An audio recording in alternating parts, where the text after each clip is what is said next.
Metallica, here they come, the kings of metal.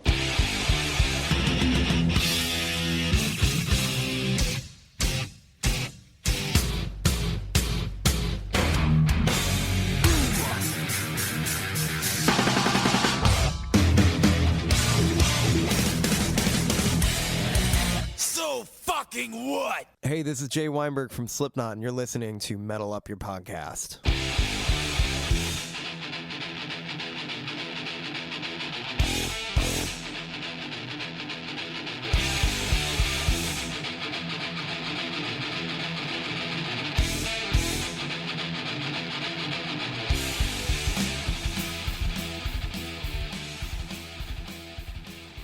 Welcome to Metal Up Your Podcast. I'm Ethan Luck. And I'm Clint Wells. This is episode 128. And we're going to do a little commentary back to the OG album, Kill Them All. The one that started it all. Started it all. It did. Yeah, I'm excited about this one. I don't often listen to this record as much as I do like Hardwired or Black Album or something like that. So I'm excited to dive into it again. Why do you think that is? I don't know. It might be because I've just heard it for so many years. Lately, I've been dipping into like 90s, 2000s for the most part. Right. When I do put Metallica on. But yeah, every once in a while I'll throw this record on. You know, I think it's a great record. I think that, like we've talked about in the last few episodes, the progression from this to Red Lightning is so drastic. I just love Lightning and Puppets so much more. Yeah. But, other than St. Anger's, it's also probably my least listened to record. yeah. It will be fun also, too. Like, we've been doing these Anthrax records and, like, exploring the Big Four. It's interesting to maybe try to put on a different hat and listen through to it. Like, imagine if I was a big Anthrax guy and you were a big Metallica guy, and we were going to do our sort of combing through it. I wonder if I think we're going to be fair to the record. Yeah, for sure. The difference, I think, between a lot of those earlier records and this is just the songs have lived on so much. Yeah. Seek and Destroy, Four Horsemen, Hit the Lights, all Right. that stuff. The Metal Militias and the Motor Breaths, that might be the more fun shit to scrutinize, especially lyrically. I still love those tunes for sure, and I'm excited to listen through them. I mean, there's nothing on this record that I'm like, skip it. I do love this record front to back, no matter what. Yeah, I do too. And so it's good to be back. By the way, we're at HQ too. Yeah, you've been on the road a bunch. I've been super busy. Your schedule's been insane. I know you were home for like one day last week, which is why we had to put out a bunch of bonus content for you. But I was about to say we took last week off, and by last week off, I mean we dropped 4 episodes. right, we did 2 radio episodes and 2 Metal Tales. We're going to be doing the London Metal Tales, which was the last one from their leg. I'm doing that tomorrow with Andy John. And to try to just keep that tight and right over there. Tight and right. The radio ones were fun. I tried something a little different, and I just decided to play selections from different vinyl records I bought on the road with Need to Breathe. Oh, that's nice. Went through and pulled 10 records out that I love from what I purchased this last spring. And yeah, it was cool. I got some cool feedback on some tracks I was surprised people wrote in about. Like someone commented on the Chuck D solo track I played, Chuck D from Public Enemy. But yeah, I had a good time making it, and I was like, really fun to sit down in my studio. Like, I wasn't just finding the tracks on Spotify and playing them. I was like putting the record on. You could hear the dust and grime in the record playing. You could hear the proverbial needle drop. Not even the proverbial needle, the actual needle. The literal needle. The literal. Yeah, these stylists. You ever have people in your life who they may be super smart or whatever, but they say certain words incorrectly. Like literally? I know a friend, we have a mutual friend, I'm not going to say who it is until after we quit recording, that says the word literally a lot. Like, they're one of those people. Yeah. Dude, I literally was like this. But they always say literally. Literally. It's like, Are you from England? I don't think you're saying that correctly. I think if you talk like this and you're literally going to say it like that. Except he's from, like, North Carolina. Well, literally. Yeah, I have some friends that will say, they'll use literally incorrectly. Yeah, totally. Oh my God, that was so funny last night. I literally died. Right, like I wish you literally No, died. you didn't. I had a boss who referred to the library as the library. The library? And that put me in a tough spot because it was my boss. And I'm not really going to be correcting my boss on her lifelong mispronunciation of library. She also referred to manila envelopes as vanilla envelopes. Nuclear or nuclear? Nuclear. Nuclear. Well, anyway, what are we talking about? Well, this is the grammar portion of our episode. You know, we're big mathematicians here as well, so we thought we'd do some basic English. Well, if you're joining us for the first time, we are an All Metallica podcast. My homie Ethan and I get together every week, even when we're out of town, even when we can't really swing it logistically. We still try to do it, Right. And we talk about our favorite metal band, the mighty Metallica. This will be no different.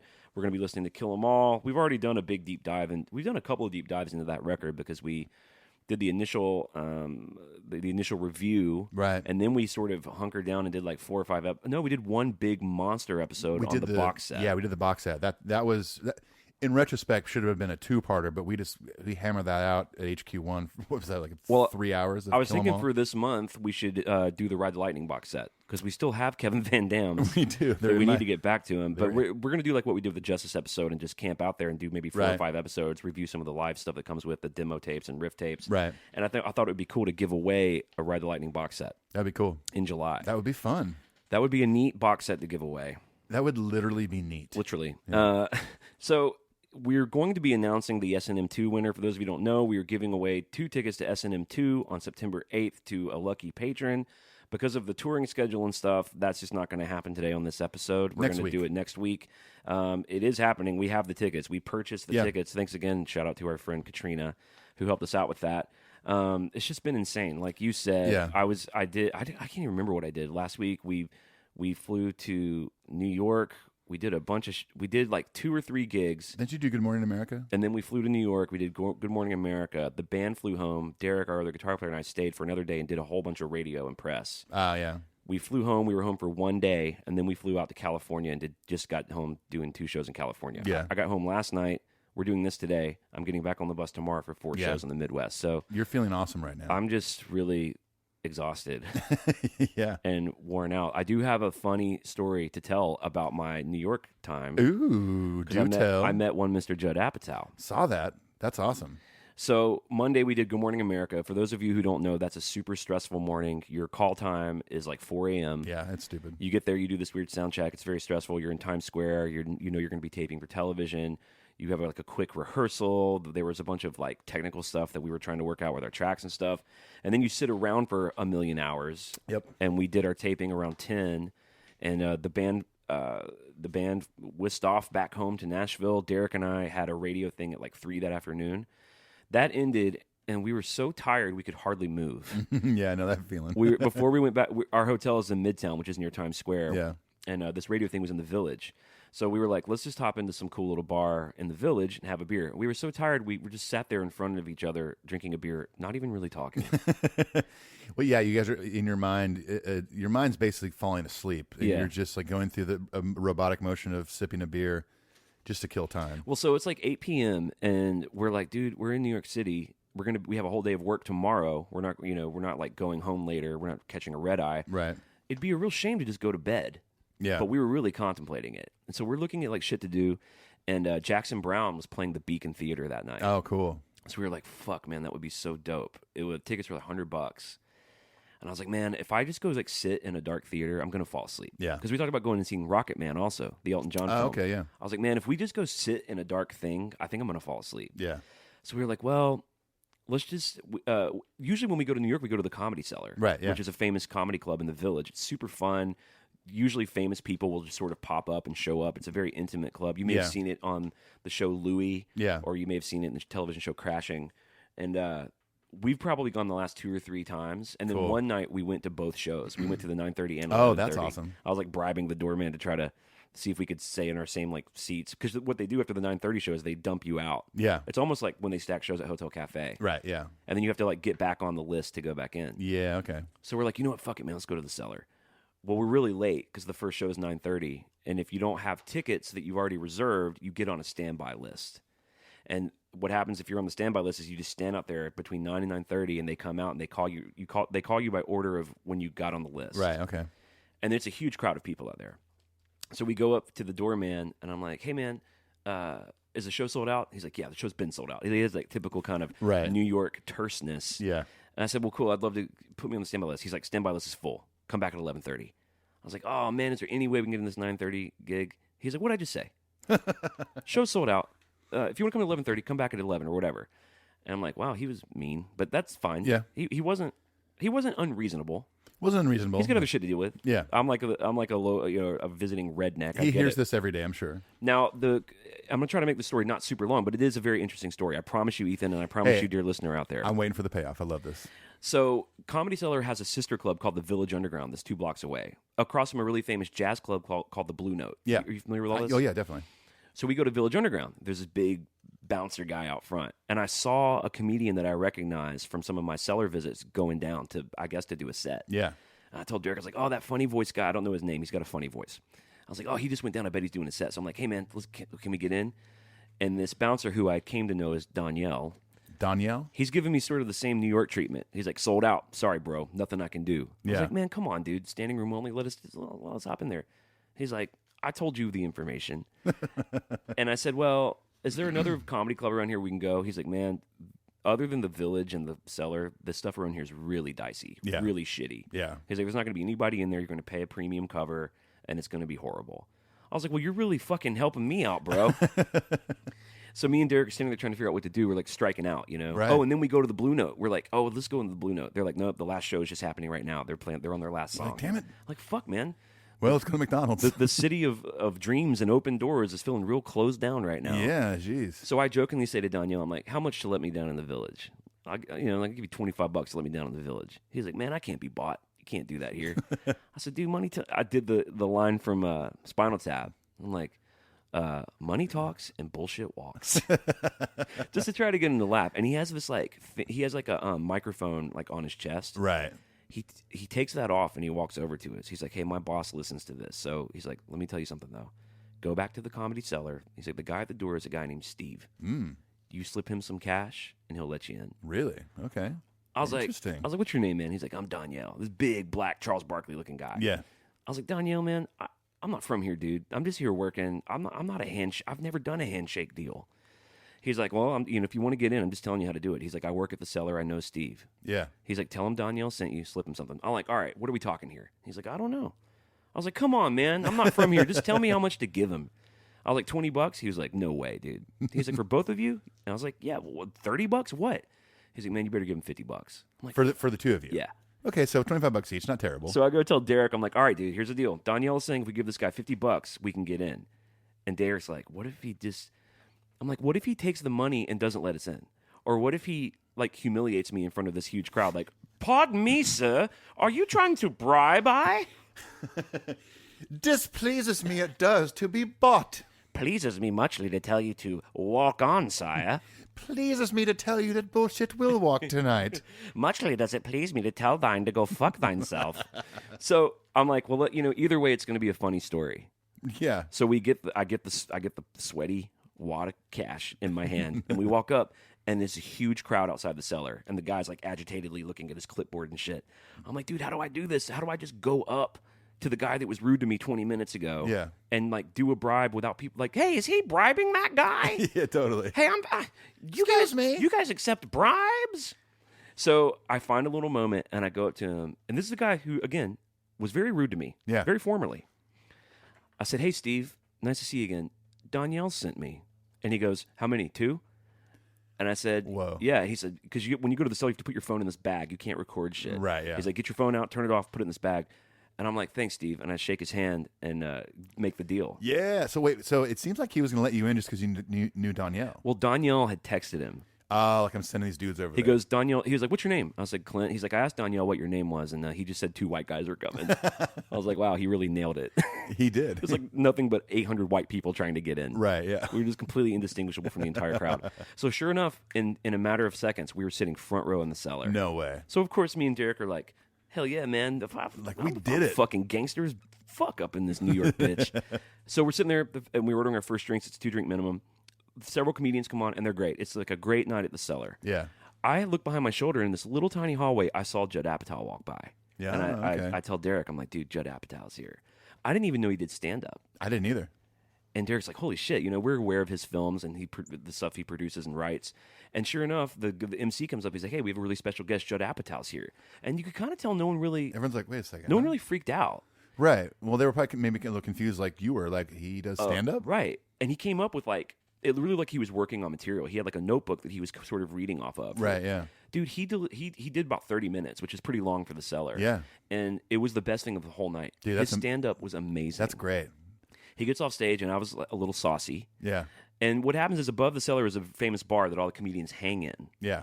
And I said, dude, I'm going to go up. I got to just go up and tell him thank you for all the work he's done. I've been a fan for so long. And he made this Gary Shandling documentary last year that was so touching. Yeah.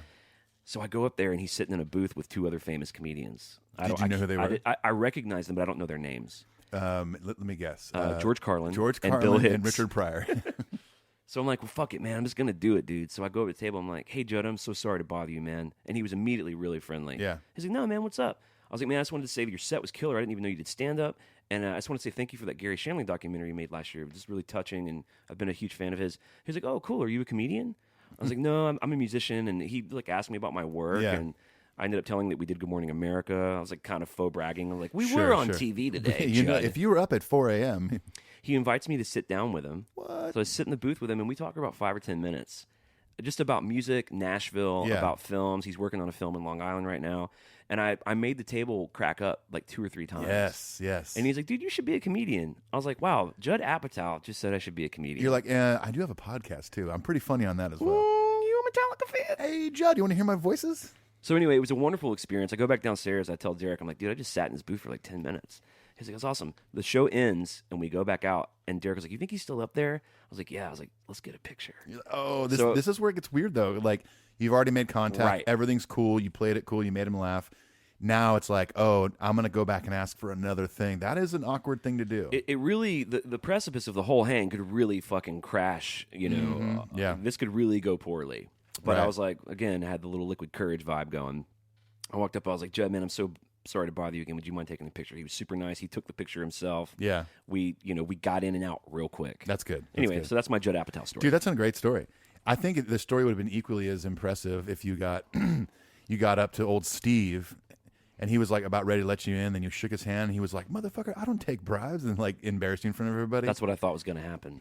Either way, I think we've all been entertained by this story. Well, that's how Derek and I, we were like, he was like, look, if we don't get in, because I was the one putting my fucking ass on the line. Yeah. He's like, I'll cover the 50. If we get in, we split the 50. Yeah. I was like, we split the 50 and you buy my first drink. Like fucking. You're like, I'm doing the legwork It's like here. Wall Street down there. I'm Yeah. like cutting fucking deals like I'm the Godfather.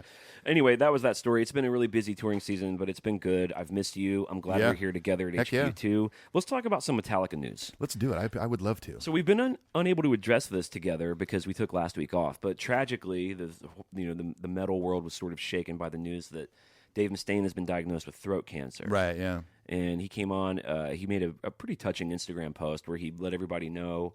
The good news is it's a 90% survival rate. Yeah, it sounds like they may have caught it pretty early, too. And he said he's got a treatment plan with his doctors that he feels good about. Yeah. He's back in the studio working on the follow-up to Dystopia. Yeah. So, I've been asked personally, I addressed this a little bit on my radio episode, but like, are we going to keep making fun of Mustaine now that there's a bit of a cloud over him? The answer Right. is no. You know, that all that shit is in fun. It's not personal. I don't know him. Well, yeah, whenever we go into The Voice, it's not like we're sitting here just hating. You Right. know? I mean, you all know I love Megadeth. You're a you big know? fan, Yeah, right? I love Megadeth. I still listen to Megadeth. You know, I mean, I was earlier this morning. I was, my wife slept in. I was sitting in my studio playing bass, and I started randomly playing a Megadeth bass line, and I just love that band. So yeah, it's all in good fun, But we're gonna obviously, be a little more mindful of that. I think in the future, Yeah, I mean, and I'm not a big thoughts and prayers guy, but just any of that energy that would be spent poking fun at Psychotron, we're going to just sort of spiritually channel that into solidarity with Dave, his Right. family, his network of friends. I hope he pulls through, and I hope that however he ends up on the other side, that it doesn't do a bunch of damage to his voice. Right, And yeah. Obviously, making music is his life's work. Yeah, And for so sure. it's cool to hear that he's still in the studio. I think their drummer posted like a picture of him in the studio. Yeah, so. no, they canceled a lot of their North and South American dates. I think their crew, the Mega Cruise, I think it's called. I think that. The cruise, right? They normally play it. I think this cruise is still happening. I think the other members are still going to participate in some way, probably with some live sets of other bands or something. I'm not sure, but I know that's still happening too. Cruises are kind of like podcasts. Everyone does a cruise now. I've never done a cruise. Oh, I've done a couple. I really want to do a They're cruise. fun. Yeah, I'm sure. They're no joke. Yeah. You know what? The first one I did was the Rock Boat with Matthew Mayfield, our buddy, and Need to Breathe was the headliner. I think they're doing that in January, so I'll probably be on it. Yeah. Oh, okay, cool. Yeah, if they have me do that show, which I assume they will, because they already asked me to do the one-off this month. So it was them and Brandy Carlisle. Yeah, it was a really great lineup. What did she go on to do? Oh, hardly anything. Yeah, I didn't think so. She's like the top girl right now, man. So we wanted to just say we love you, Dave, and obviously, despite the joking, we wish nothing but health and the best for him and for Megadeth. So we shouldn't have to say that, but. We're now officially putting that out there. We love you, Dave, and good luck. Yeah, absolutely. Okay, next, this is another interesting thing. This is weird. Kirk and Rob are forming a cover band for one night only called The Wedding Band with Ugly Kid Joe singer Whitfield Crane and Queens of the Stone Age Danzig drummer Joey Castillo. The gig's Friday, July 26th at Ontario's Cosmopolitan Music Hall at Cosmo Music in Toronto, Canada. They're going to be covering Sabbath, AC/DC, Billy Idol, etc. If anyone wants to try to go, the tickets are $300. They go on sale June 27th. And includes a meet and greet with Kirk, a signed poster, and a limited edition Kirk Hammett Monster Mashup Funko Pop figure. $300. Is this like a charity event? I couldn't really find a lot of info about it. I saw that there was a post about it. I saw that there were, Whitfield Crane was going to be singing. No, I read several articles about this. I couldn't really find what it was. Maybe it's an actual wedding. They're playing a reception. You can pay $300 to go to the reception. Wow, I would do that. If I wonder if Dan Cantor will go. He lives in Toronto. Maybe. Dan might be there. Maybe Dan's getting married. We don't know that. Well, he's already married. Maybe he's getting double married. I don't know. Hey, listen, I don't know Canadian law. I don't either. I think Joseph Smith did after Missouri and Utah. I do believe it's written somewhere in the annals of Saskatchewan or something. He went up there somewhere because he got booted out of every town he went to because he's insane. That's right. It's nationally weed is legal up there, and you can get double married. Okay. The term double married always reminds me of Walk Hard. You can't go and get double married. Right. We always joke in the band about people who maybe hit it a bit harder than we do, live the rock and roll lifestyle that you read about in Motley Crue's The Dirt. You wake up and you have like 5 more rings on your like, oh shit! Oh damn it! What did I do? We got double, triple married last night. Okay, so if anyone wants to go to that, again, tickets on sale June 27th. The gig is July 26th. It sounds like a really interesting memorable one-off to interface with the Metallica boys. Yeah, I'm kind of interested to see some footage from that, just fan shot or whatever, because whether you like Ugly Kid Joe or not, Whitfield Crane does have a great voice. So I'm kind of disappointed Kirk isn't going to Cookie Monster his way through it. That'd be kind of cool. Back in black, hit the sack. Get so long about to be back. I am Iron Man. That's pretty much the voice at the beginning. Okay, next, moving on. The boys have a new master distiller, Dave Pickerel, who was. It's really sad, and we're gonna hear they made a little tribute video introducing their new guy and kind of saying goodbye to Dave that we're gonna hear in a second. But they're replacing him with a guy named Rob Dietrich, who's going to oversee the sourcing, blending, and cask finishing of barrels for each batch of Blackened Whiskey. Because this Blackened Whiskey thing, was intended to be a long haul. Yeah, they really want to make a stake in the bourbon or in the whiskey world. Right? Yeah, it's not just like a one-off thing, just for like this album cycle or whatever. It's going to be a thing you can buy for years to come. And it sucks to lose that guy that was like, because they talked about him like he was like a stone cold genius. Yeah, that, and even in the clip we're about to hear, that and interviews with like Lars and stuff before that about Dave. They talked about him like they became friends so fast. They felt like they'd known each other forever. It was like a really good pairing of personalities to come together to do this whiskey. So it's cool that also that they got this guy Rob to come on board. Mm-hmm. I'd imagine he lives up. He can, to the best of his ability, fill the shoes of Dave to do a good job, and everyone feels comfortable with this guy coming in to carry on the legacy that this guy started. Well, let's take a listen real quick. Let's do it. Dave Pickerel was absolutely amazing. I felt like I'd known him all my life when I met him. Dave had that command. He had that character and that persona. When he walked into a room, he really brought an energy that was super positive. He had a lot of knowledge. I was really blown away by how much information he had information that was gleaned from years of experience. He knew down to molecules how they reacted to a microscopic level of making whiskey.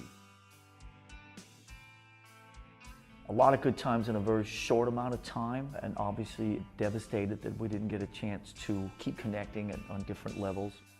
He was very proud to be, I think, associated with Metallica, and as we got to know him and saw the level that he was at and the work that he put into his passion, we became very close. You know, Dave's passing was sudden and quick, and he was at a whiskey fest. He was there to represent what he loved doing his whole life. I know that he would want us to carry on and continue this journey. It was a very precious and obviously way too brief time with him, but I'll cherish every moment. Someone we think who is equally as capable and competent and knowledgeable, and that's Rob Dietrich, and we're very, very, very excited to have him on board now. And now moving forward with Rob is incredibly exciting. A lot of new adventures we're going to go on, and he totally fits into the Metallica family and to the Blackened family. He's got some cool facial hair. That's hugely important. He's an explorer of crafts. He's got the skills as well. And obviously what he accomplished with Stranahan's and the rest of his resume is incredible. Super excited, man. We're super excited to get on with it. So, a new master distiller. Leave it to Hetfield with the dad jokes. I know, love it. Hetfield's got such a good laugh. Whenever he knows he just cracked a dad joke, he makes himself laugh.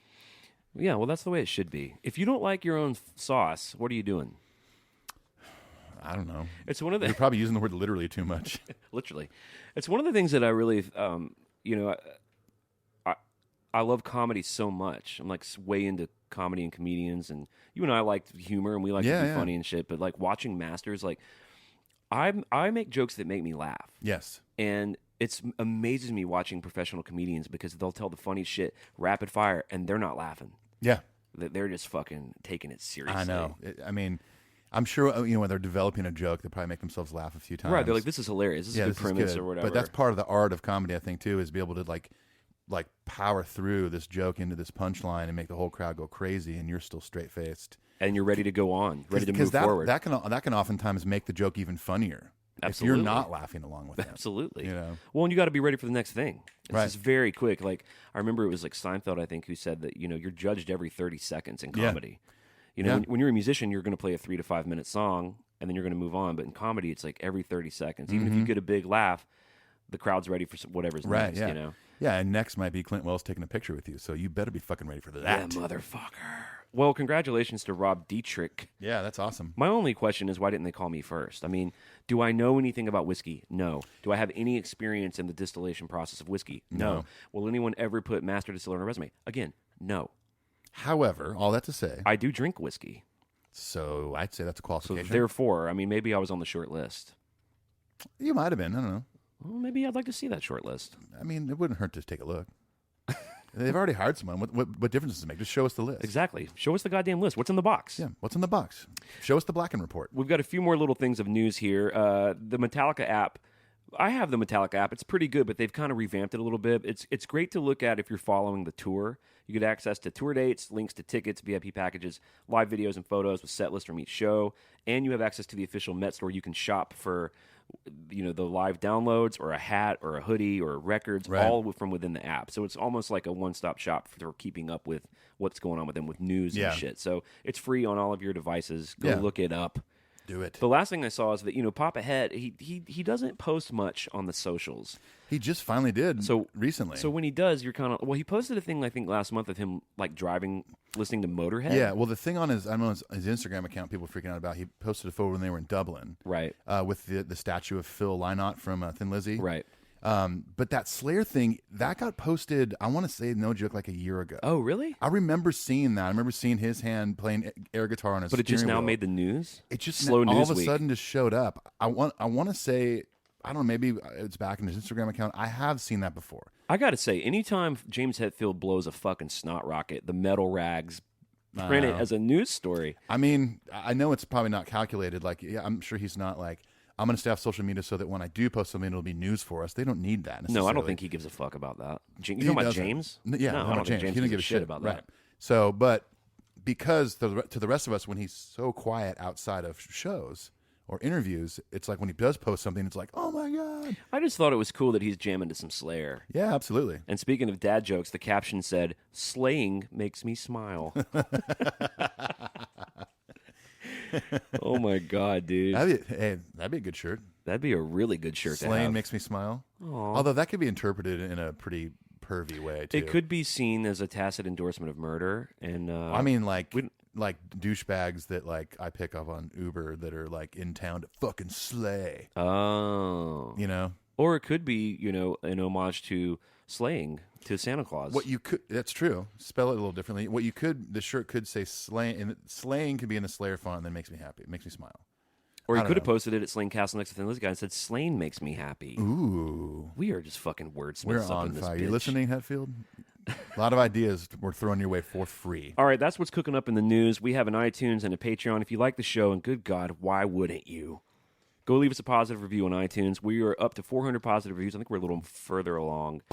All of that goes a long way. I mean, if I was looking at the top podcasts today, it was kind of depressing because they all have like 35,000 reviews. Exactly. Yeah. It's like insane. Like, it is crazy. Sometimes when I think that the show's doing well, I'll go look at that and I'm like, yeah, don't look at Joe Rogan's review count.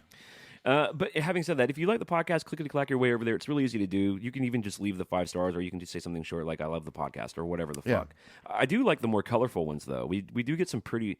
We have a really funny fan base. We do, yeah. They like comedy, they like humor. Yeah, who doesn't? Honey, please. Oh, please. I love humor. I mean, the only person, big Seinfeld the only fan. person in the world who doesn't like comedy is probably Kerry King. Oh, he definitely doesn't like comedy. Unless it's satanic comedy. He's just... In his downtime, he just sits like on a throne in his basement... wearing 1,000 chains. Yeah, all jingling. And he's got a porcupine wrist cuff on each arm, but he's also got the shin ones. Yeah, he has the shin ones. So he kind of looks like a a demon overlord / Sonic the Hedgehog. Yeah, I think you're right. This is all accurate information too. I've seen pictures of this. Yes, oh yeah, we've seen pictures of his lair on the dark web. It's real dark where he's at. I did see that Joyce had her 95th birthday party. Isn't that nice? Honey, so please, nice. I'm gonna live forever. Oh my God, it's nothing. I'm just a kid still. I rub. Here's the secret of the. I found the fountain of youth. Honey, 75 years ago, I rub distilled olive oil all over my bodies every night and every morning and every afternoon and every mid morning and every mid afternoon. Keeps me young. It keeps me youthful and vibrant. Yeah, we know the stupidest but yet fun fact about that photo I did post on the socials. It literally was a sign at the end of my street. And I was coming from running some errands, and I saw it, and I was like, did that just say Joyce's 95th? Mm-hmm. Went to my house, dropped some groceries off, and I had to go run one more errand, and I turned around, pulled over, and I was like, I got to take a picture of this. People ask me all the time, honey, how do you get the olive oil off your skin? And I tell them it's very, people frown upon this maybe a little bit. Peter's not real happy with me, but I let Lucius lick it off. Oh, he loves it. It's addictive. Well, he loves it. How do you think he's lived to be 75 years old? Wouldn't it have been amazing because Joyce's actual 95th birthday party was 2 houses away from me? Yeah. If I would have gone in there and be like, can I interview Joyce real quick? Oh, my God. For a podcast. That would have been great. Joyce, how do you feel about your 95th birthday? What if she was from New York, too? She's like, oh, honey. Honey, I grew up in Yonkers. It feels really great to be here in Nashville, Tennessee. Yeah, I love it here. I like the humidity. It's good for my skin. It's great for my skin. I don't like being in the sun unless I'm on a pedal tavern. Oh, I love pedal taverns. Are you kidding me? BYOB, honey. And I do. BYO Chardonnay. Sometimes BYO Rosé. Who knows? Honey, BYO Pinot Noir. Oh, I love that stuff. I love a nice red. I love a nice Chianti.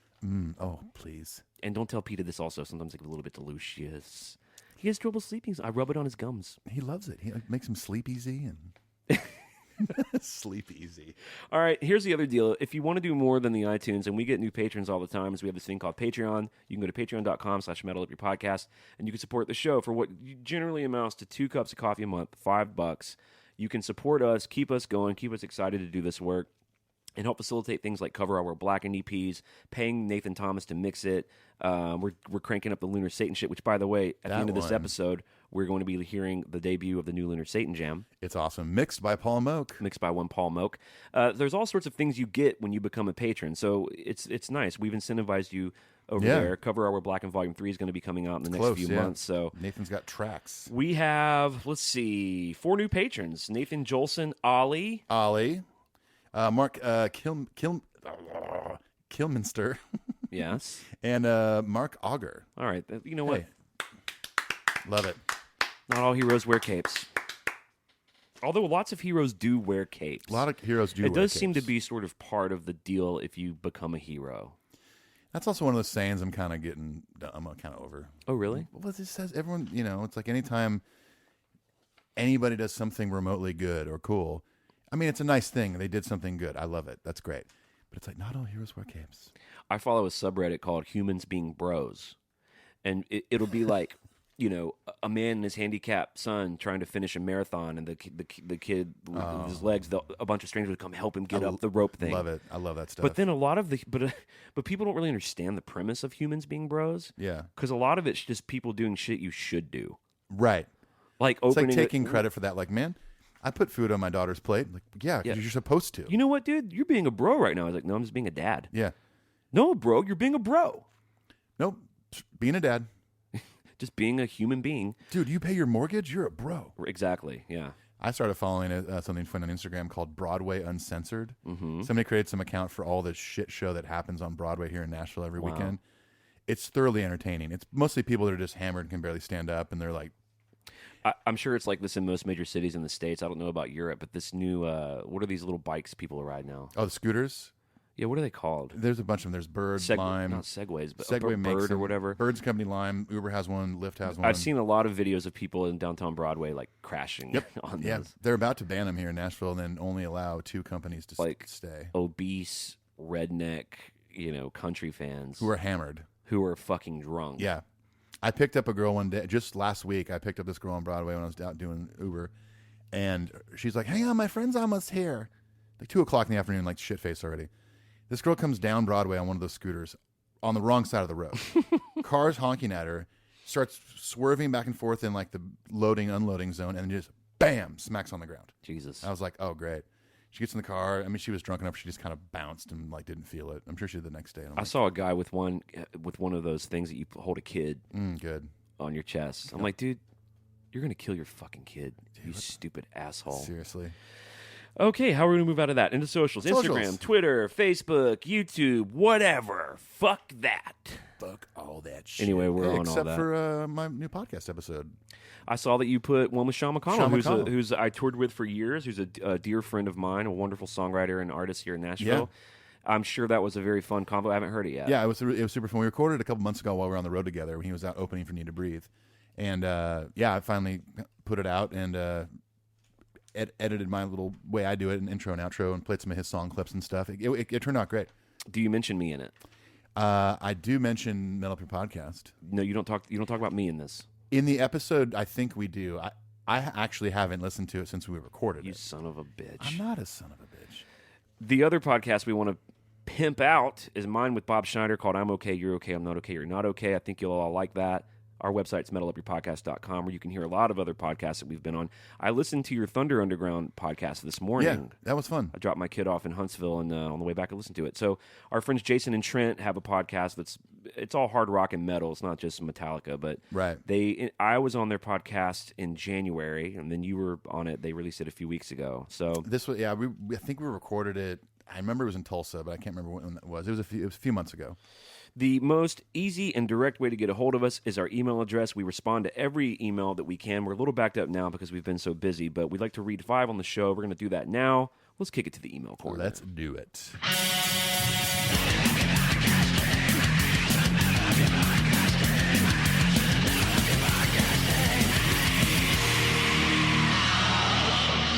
All right, our first email is from Jesse Henson. He says, hey guys, my name is Jesse, and I'm a drummer from Louisiana. I did some touring in my younger years, but now I just play for my church. I found the podcast maybe a month ago and fell in love with it. Besides Metallica content, I was a big-time Christian in the early 2000s, so I wanted to tell Ethan, I went to the Sadie Hawkins dance in my khaki pants. What's that? That's a super old Reliant K song that that was way before me. How does it really go? Sing the actual melody. No, I'm not going to. Come on. It basically goes, it's the old pop punk song. Sadie Hawkins dance in my khaki pants. There's nothing better. Oh. Yeah, I played that song a bunch. I'm going to go ahead and congratulate you on not being a part of It's that. a super cheesy song, and even like the dudes in the band were like, "We still have to play this song," but it was one of their more popular songs. Wow. Okay. Cool. But so appreciate the shout out, but I didn't play on that. And Clint, I checked out all the Rodney Atkins stuff I could find with you in it, and I'm a fan. You are very talented. Thank you. Also, the Dave Mustaine impression is great. Never gets old. Until now. The thing I came to ask is, what do you think of Live Saint Anger? The boys just posted recently. I thought it was a good bit better. Just want to get your thoughts. Keep up the great work, guys. Much love, Jesse. Well, I think the Saint Anger stuff, the slot they have in this tour set, sounds amazing. Yeah, I think it's awesome. I mean, hearing them do it now with more of the hardwired sauce, obviously the drums are better, the guitars sound better. Kirk's doing some leads in it. And they haven't played this material in so long that it's just fresh. It's like, cool. I mean, I'm down. I think people are stoked. I love there's a Saint Anger slot. I do too. We have talked about in the past, like, wouldn't it be cool if they played some Yeah. Saint Anger tunes? Now we just need a few more Death Magnetic tunes. Yeah, well, more than zero? I mean, they'll occasionally do The Day That Never Comes. Yeah, I mean, shit. Look at some cyanide in there. Let's at least get some stuff warmed up for S&M 2, fellas. Yeah. Come on. They played The Unforgiven 3 one time, like 100 years ago now. Yeah. Remember when they played that and we were so excited? Yes. Because what could it mean? What does this mean? What does this all mean? It turns out it didn't mean shit. James, I know you're listening, man. Come Unless on, there's, dude. you know, they very well could have a couple other songs up their sleeve that they're not going to play live, but then surprise the masses with at S&M 2 both nights. Literally. Our next email is from our friend Aurelian Moreau. He says, "Hello there. I'm currently listening back to all the episodes in chronological order, something I've not done when I discovered the show. At the time, I cherry-picked episodes based on the topic covered. I started 1 month ago driving back from the Zurich Metallica show, and I'm already at episode 59. Damn. What a ride. All the private jokes make more sense, and it's fun to rediscover the origins of Dave, Torben, Paw Paw, and all these crazy incarnations and avatars. The episodes are super interesting, and there's definitely a lot of things that I did not get or remember from my first listening. What amazes me is how good the show was from day one. It's grown in quality and content since, but these first episodes were already awesome, well thought out, well executed, and surely well prepared. Keep up the great work, Aurelian." Well, thank you so much, man. That's nice, so cool. yeah. We've been getting a lot of messages recently that people are going back through. And so I'm sure that's fun. For sure. I haven't done that, but I'll do that one day down the line when I'm like 60 years old. next Tuesday. Yeah, when I turn 60. He says, "P.S. The initial idea of Lunar Satan appears in episode 59, where Clint explains that he would like to write songs about Satan and space. And I went and found it, and we're gonna take a trip back to episode 59. I remember that. I remember the incarnation of this. You ready to hear this? It's pretty Did funny. I end up saying Lunar Satan? Well, let's find out. Let's get down to the bottom of this. Let's take a little trip down memory lane. All right. Moving on to a fucking barn burner and a half. The Merciful Fate medley, which consists of songs by Merciful Fate called Satan's Fall, Curse of the Pharaohs, A Corpse Without Soul, Into the Coven, and Evil. I mean, as a I'm not a religious person. That goes both ways. I don't believe in Satan or anything either. But I love songs about Satan. My mouse pad in my studio is a fucking pentagram. Yes. My studio is covered in skulls. These lyrics are so amazing. I know. They're great. Have you ever written any kind of like death metal, black metal lyrics? Not I've never really, done it. no. I want to try it. Or like, you know what I want to do? I want to write like a Satan in space thing. They're kind of like Jason X. like a metal record, but about Satan, like Satanism, but in space. In space. Doesn't that sound amazing? Don't you immediately want to check it out? I would listen to it. I actually have a note that says, "I love all the Satan talk. Haha. I'm trapped in his spell. I'm going to hell." Is that ridiculous? I'm trapped in space. I see Satan's face. See, I'm already writing the Satanic Space Odyssey right now. Oh, you can do it, man. I believe in you. The opening line is, I seriously love this shit. "Howl like a wolf, and a witch will open the door." That sounds like a clue you got on playing Zelda. Like, if there are, like, witches and fucking wolves and the devil and pentagrams and blood, You're in. I just, whether it's a movie or a song or Art Deco for my modern home, post-modern satanic home, Sure. I'm in. I can't wait to hear Clint's record about a devil in space. Yeah, Satan in space. Yeah. Yeah. Well, why does he have to be just on Earth? He can be in space. He's fucking Satan. He's not on Earth. He's in hell, remember? Thank you for the theology lesson. You said he didn't have to be on Earth. He's not. Right, he's in another dimension. Why not space? Yeah, put him in space, man. Maybe he's fucking hanging out on the moon. Lunar Satan. Lunars. Oh my God, You're welcome. Lunar Satan is You're an welcome. amazing band name. Thank you. Good night, Dark Continent. We are Lunar Satan. A witch will open the door.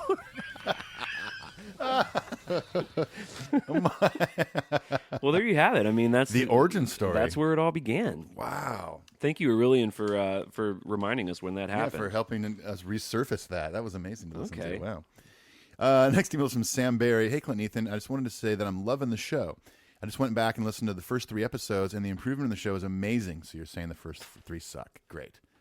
I can't begin to explain how much I appreciate this podcast, what you guys do for the fans by bringing so many people from all over the world together. Also, Clint, I see that you and Rodney are coming to Bar Harbor, Maine this fall, and my stepmother's a huge fan, so I plan on bringing her to the show. Uh-oh. What the hell? We're all caught up in the country up here in Maine. That's our current single. Yeah, caught up in the country, man. Caught up in a country or the country? Caught up in the country. Caught up in the country. So you got beers on me and hope to see you. Anyways, enough rambling. Love the show, guys, and metal up. Well, hey, man. That's cool that they're fans. I mean, yeah, of course. Like, and you don't have to buy tickets. Just let me know closer to the show. I'll get you tickets. Come on the bus and say hi. There is a dude I want to apologize to who we were just in Rockland, California. Yeah. And he had sent me an email. He's from Rockland, and he's a fan and wanted to come out, and I just never got back to the email. I was catching up on emails when I got home last night after my wife went to bed, and I was like, shit, dude, I'm so sorry. I wasn't trying to blow him off or anything. So I'm sorry about that, dude. Thanks for the email. A fellow Clint writes in, Clint Simpkins, which I have an affinity for the other Clints of the world. There were only about 15 of us. There's not that many, yeah. There is another guy that I've tried to become friends with named Clint Wells. You named Clint Wells? Oh, yeah. I found him on Instagram, and I've become friends with him. You're like, hey, man, we have the same name. We should probably be friends. I literally said that. And he's like a real athletic runner, and he's also extremely religious. Yeah. So just the opposite of me. Right. And I used to tweet at him. He ignored me for years because he just thought I was a weirdo. Yeah. But I would tweet at him and say, I hope me and @ Clint Wells are looking at the same moon. Or I'd be like, I put my hand on a window at night sometimes, and I wonder if @ Clint Wells is putting his hand on the same window. I should find another Ethan Luck out there and do the same thing. We ended up becoming friends, and like anytime I'm in the Chicago area, I invite him to shows. But like you've hung out and stuff. No, he hasn't come. Okay, so he's still a little distant. Literally, he didn't respond to anything I said to him for like 3 years, and I hit him up a lot. Where I was just like teasing him and retweeting him and shit. Like, dude, we have the same name. This is insane. And this is maybe 4 years in. Yeah. I was playing at Park West with Bob Schneider. Yeah. And I did the same thing. Hey, man, 2 tickets for you at Will Call. You know what name they're under. and he wrote back and said, dude, I'm actually going to come. Are you being serious? Oh, wow. And I said, dude, how many tickets do you want? And he wanted like 5 tickets. And I was like, you got it. I told her to manager Ted. I was like, put Clint Wells down for 4, and that's not a joke, motherfucker. And then he didn't come. And I what's up, Clint Wells? Man, he's busy. He's got a kid and he's married and shit. But still, I don't know. Free tickets to a country concert. This was Bob Schneider. That would have been a hell of a show. Concert. Come on. All right, back to Clint Simpkins. He says, fellas, the moment on the last show where Clint pulls out the medieval voice was, in my opinion, hands down the funniest moment on the show to date. And he's talking about when we were talking about Slane Castle, and I said, congratulations, Metallica, 75,000 tickets sold. I trust a sack of shillings is appropriate, yes?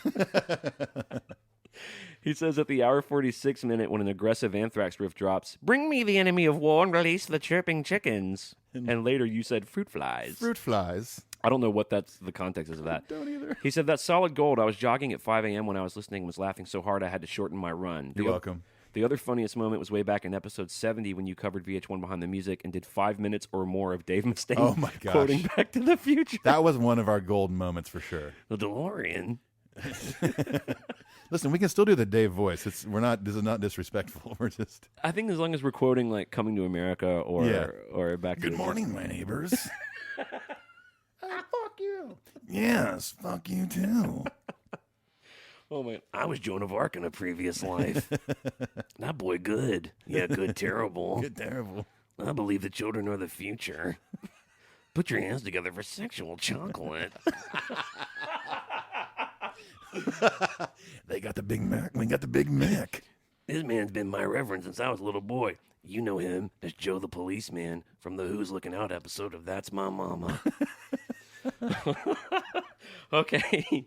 He says, both of these things I've listened to many times when I needed a good laugh. Well done. The chemistry is good with you two. Clint Simpkins. Well, thank you for the sweet message, Clint. I appreciate that. Sorry, I can't stop. Wow. I guess the moratorium on the Dave voices has been immediately lifted. The Dave, it's one thing to do the Dave voice. We're not going to poke fun at him. Totally. We respect him. We want him to get well and stuff like that. Of course. But it's in good fun. It's all in good fun. Our last email's from Mark K. He says, "Hey buds, I've listened to your show since the first week. I can't believe it's been 2.5 years, and I've loved every minute of it. I'm just about to jump in the car to go to my first Met show in 11 years. And if I hadn't been, if it hadn't been for you lovely dudes remind me every week how amazing this band is, I probably wouldn't be going. So it's about time I damn well become a patron, which is what I've just done. Thanks for all you do. It's awesome." Thanks, Mark. Hey, Mark, that's so nice of you. I'm glad you were on your way to a Metallica show. I hope you made it there. And Yeah, he sent us a picture. He made it into the Golden Circle. Oh, that's he sent right. us some pictures of it and stuff. We've been told quite often at this point that the show has been inadvertently or directly responsible for rekindling a certain love of the band at a certain level. And what can I say? I take that to heart, and I think that's really fucking Absolutely. awesome. We hear that a ton, and it's even done that, I think, for ourselves, too. I mean, Absolutely. The load and reloads, I've become more obsessed with in the last 2 years than The I have. Lulus. The Lulus, all the Lulus, all the Saint Angers. Well, the first couple of Lulu records, I was a little soft on. Well, the production's weird. So. But when they made Lulu 3 and 4, I was like, this is my shit. Yeah. Have you heard Lilo? I haven't heard Lilo It's yet. them with and Stitch isn't on it, but just Lilo. Just Lilo. Sick, man. Yeah, I've heard that's pretty. The adventure of animals through the country. Yeah, totally. On a journey of metal. Yeah, into space. Ooh, with Satan as their co-pilot. Lunar Lilo. All right, listen, our email address is metalupyourpodcastshow@gmail.com. Write into us. We love hearing from our fans. Yep. Tell us your Metallica story. Tell us how funny we are. We don't hate that. Yeah, we love that. And let's get the fuck out of the corner. Yeah, let's go.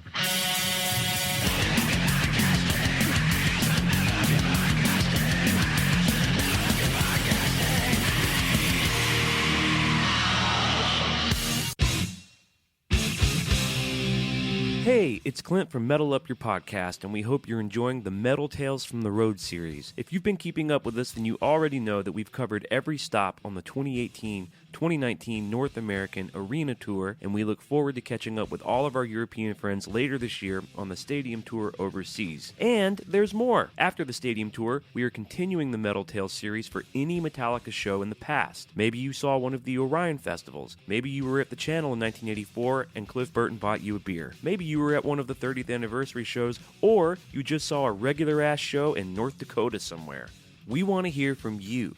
Since Ethan and I started Metal Up Your Podcast, we've wanted to find a way for listeners to call in and share their stories. Well, this is it. To make yourself eligible for a future or past Metal Tales episode, please consider joining us on Patreon. For $5 a month, you not only get to come on the show as a guest, you also get both of our Cover Our World Blackened EPs, monthly giveaways like deluxe box sets, rare vinyl, posters, and other goodies. You get early access to our YouTube videos, and we also let you ask our guests, like Ray Burton, Michael Wagner, Hailstorm, members of Slipknot, your very own questions. For what essentially amounts to 2 cups of coffee a month, you can ensure that Metal Up Your Podcast continues to grow in quality and content. For any of you on the ride with us, we love you, we thank you, peace and adios.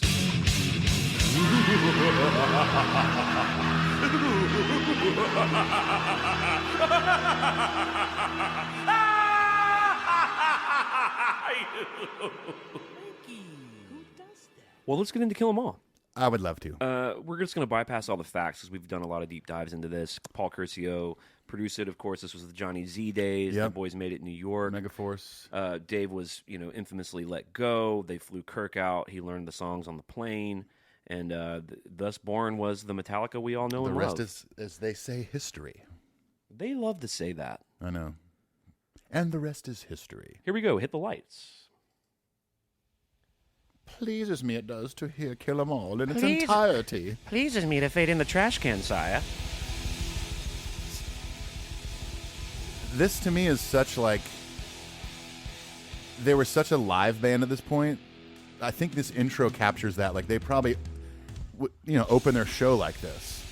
It sounds like you're seeing a band in a club. You know, totally. This trash can intro. It's cool. I could kind of do without it. Let's Yeah. just start right here with a pick scrape. Such a good old Marshall tone. Bing. Ding. Bing. Wow. Wow. This sounds good. Gonna kick some ass tonight. All right. No Life to Leather, homie. Man, imagine in 83 hearing this, just like, holy shit, what is this music? Like, you know, people were hip to the new wave of British heavy metal, but this was a whole nother level of stuff. There's so many little things as a more experienced musician now that I hear, like on that part, the rhythm stuff is swung and Lars is playing straight. They would never have known that. Yeah, it was like they're inexperienced at the time, but I think now it's like, it's endearing. And it's a lot about like what they're going to do that night. Yeah, totally. I mean, this and Ride Lightning probably have the most ride cymbal Lars will ever use.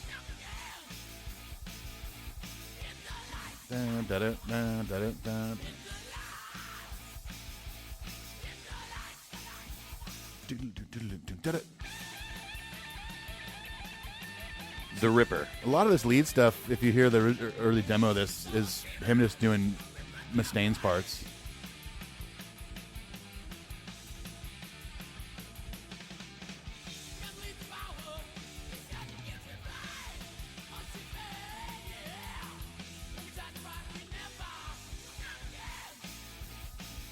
Says No Life to Leather comes from the obsession with leather in the metal scene during the early 80s. Some deep shit.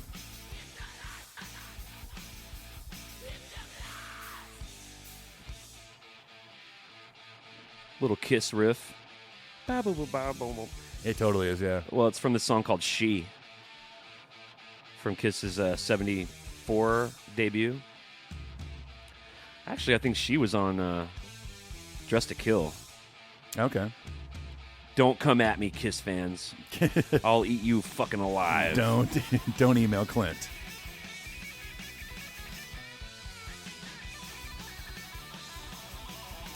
I mean, track one, he's got the wah on his foot already. He's using it real sparingly there, though. He's not really cocking it back and forth too much. I still immediately like this way better than any other Big Four shit. Yeah. Well, I mean, that's, you know, even Newstead said it. You know, a lot of people have said it. Dave Ellefson said it. You know, there's the Big Four, but then there's three, and then there's Metallica. Yeah. And it shows on even this first record.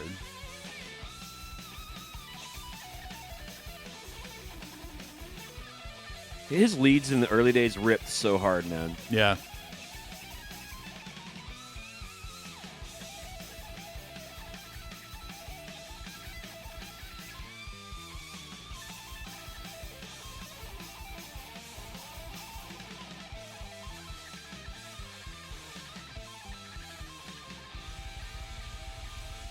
Yeah, boy. Yeah, get it, son.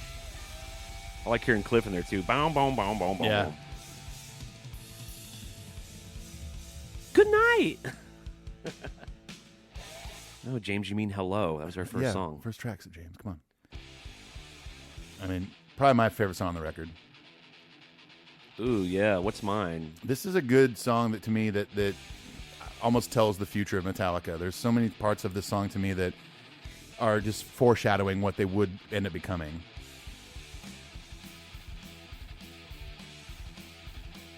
You get it? It's a galloping riff in a song about the Four Horsemen.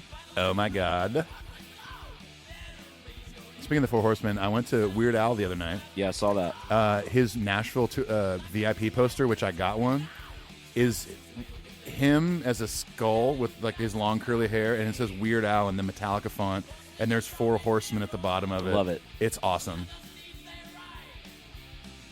Come to take your life. Jazz. Ooh. Choose your fate or die, goddammit. Seriously. Oh, yes, yes. Oh, yes.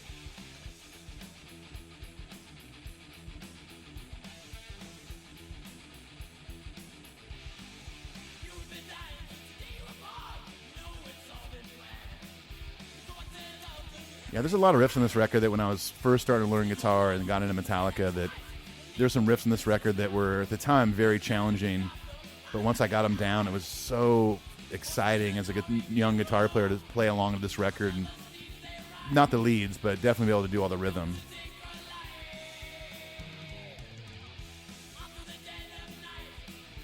A lot of Motorhead influence. Yeah. I do love that chorus when they're kind of just doing the diamonds on the power chords and Cliff's still kind of galloping. Like a horse. Pleases me to write a song that sounds like horses riding, yes. It pleases me to climb upon my steed and storm the castle of metal. First little left turn here.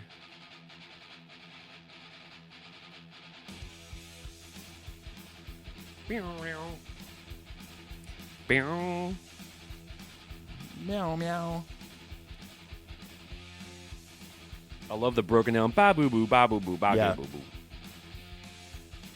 I mean, this song also is a very early sign of the power of their arrangements and the left turns they could take and still keep you interested, like going into that part right there. Hold on, I have to read this little anecdote. So the thing with Genius Okay. lyrics is what we always look at when we look at these. Right. It's just like fans. It's almost like Wikipedia. It's like fan submitted explanations and stuff. Here's what this genius wrote. Let's hear it. He says, "The horsemen are coming, but you should at least try to fight back. Get on your horses and go. If you've got a magical sword, you may have a shot. Or it's the horsemen that have those demon swords, and they're going to kill you and all of your fellow warriors." Oh my gosh. Wow, consider me enlightened. Hurrah for the Indians. Okay. Great riff.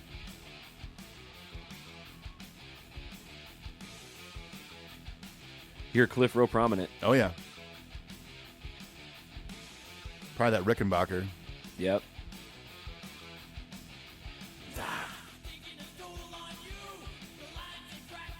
Honey, get some olive oil. It's so easy.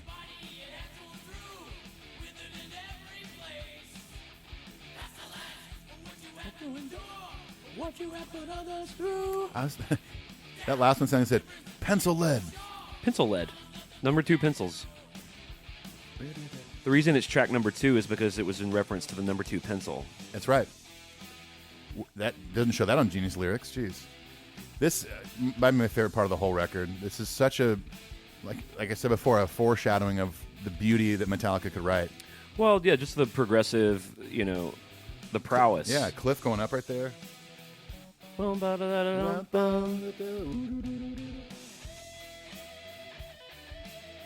Dave Mustaine referred to this as the Sweet Home Alabama section. That's right. Big wheels keep on turning. Carry me home to see my kin. Singing songs about the Southland, like L.A. Miss Alabama, see a friend, well, I'll sing it again. Jazz, Tell jazz, you jazz, what. jam.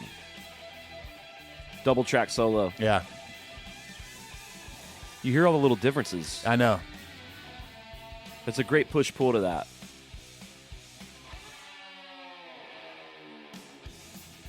And we're back little in. fade out there. Yeah.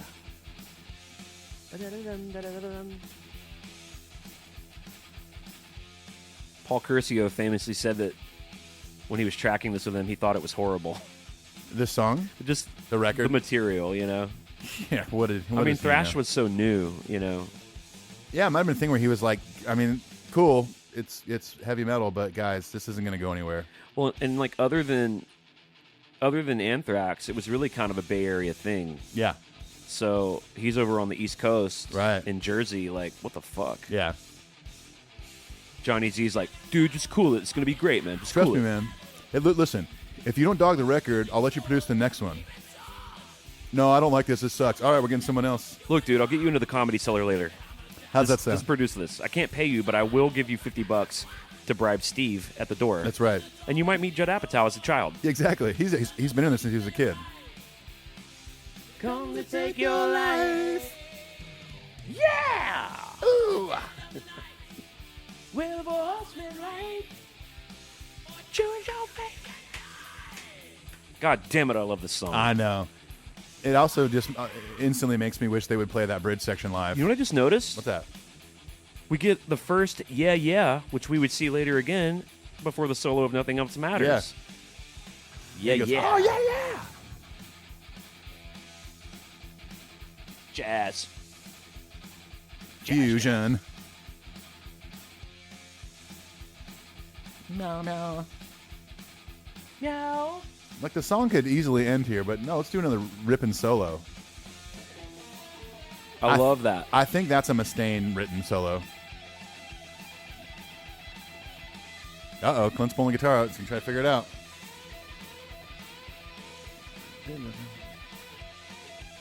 I'll have to try to figure it out. Hey! I used to learn that. Dude. It's really there it weird. is. That It is a weird. Mustaine thing. Oh, yeah, he does all that sorts of stuff. Wow, wow, wow. Scoff.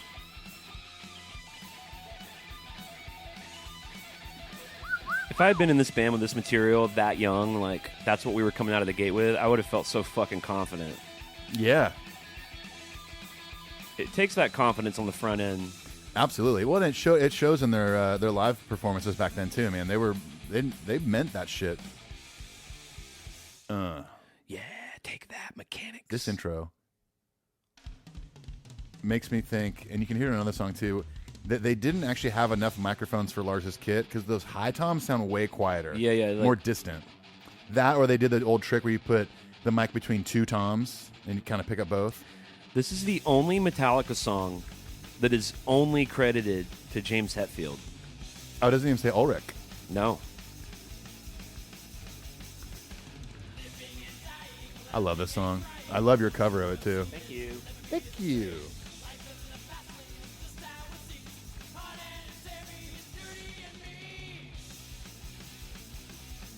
But he wrote it with his buddy. Not Lloyd Grant. I don't remember.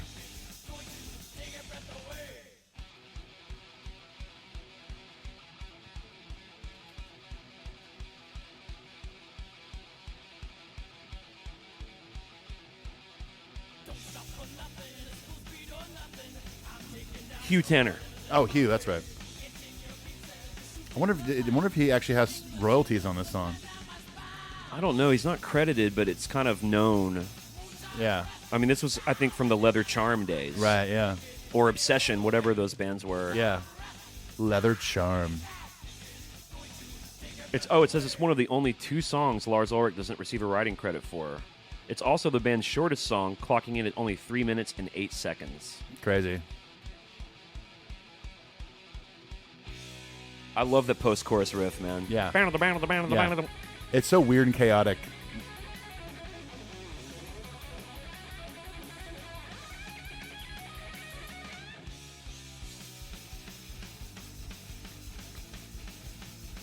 Kind of sounds like The Offspring. A little bit, yeah. Smash is the way you deal with your life. We were listening to that before we started recording. I got it on vinyl. I love it. I'm missing what life's about. Only live once, so take hold of the chance.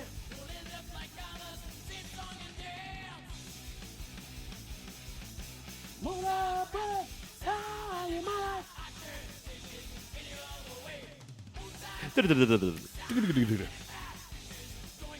Take my breath away.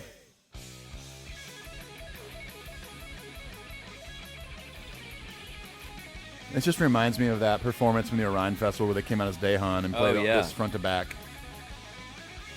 That is a fucking killer bootleg, man. Oh, yeah. It's great.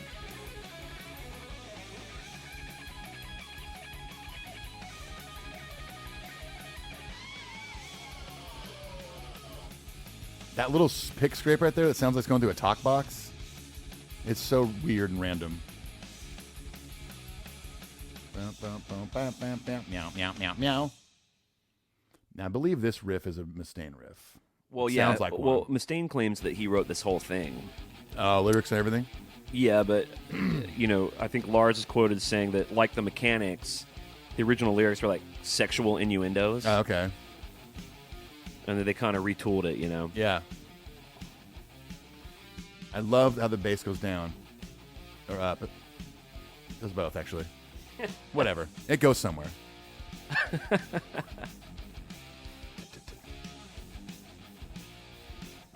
And this is a very Ace Frehley sounding solo. Along with like Creeping Death, this is like one of their 2 or 3 just blatantly evil songs. Right, yeah. Well, and the single artwork is definitely evil. It's this big demon in hell.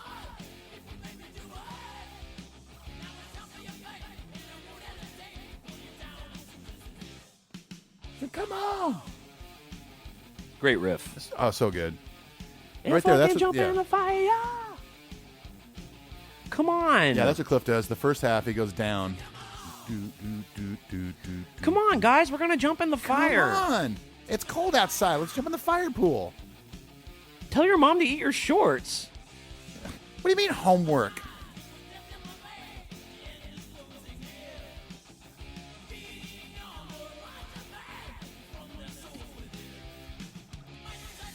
There's a video of them like on the Madly in Anger with the World Tour where they're wanting to play it that night. Yeah. It was like Lars's idea or someone had requested it. And Kirk is like in the dressing room listening to it on a burned CD to try to like relearn it. Right. He's like, someone's videoing him doing it, He's like, wow. I mean, I don't know the last time they played this song live. I can tell you. How? Knowledge.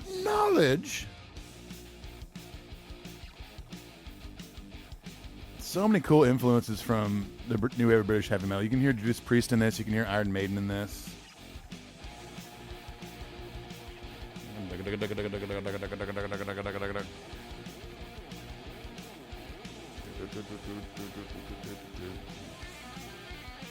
It's been played 91 times. Most recently performed in Berkeley, California in April of 2016. Oh, that was Record Store Day. Right. They did that at Rasputin, yeah. Before that, it was 2013 in Detroit at the Dahan show. Oh, okay. I mean, 91 times is not a lot for Metallica. For how many shows they played over the years? No, like when you look at Puppets and Bells and yeah. and Creep, it's like 1,300. Right. Yeah.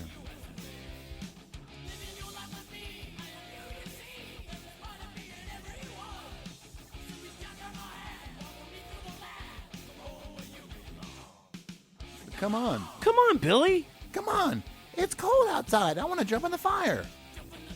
I don't think I should jump in the fire, though. Come on. I'll bring s'mores. Okay, I'm in. I'll bring the graham crackers. I'll bring the chocolate.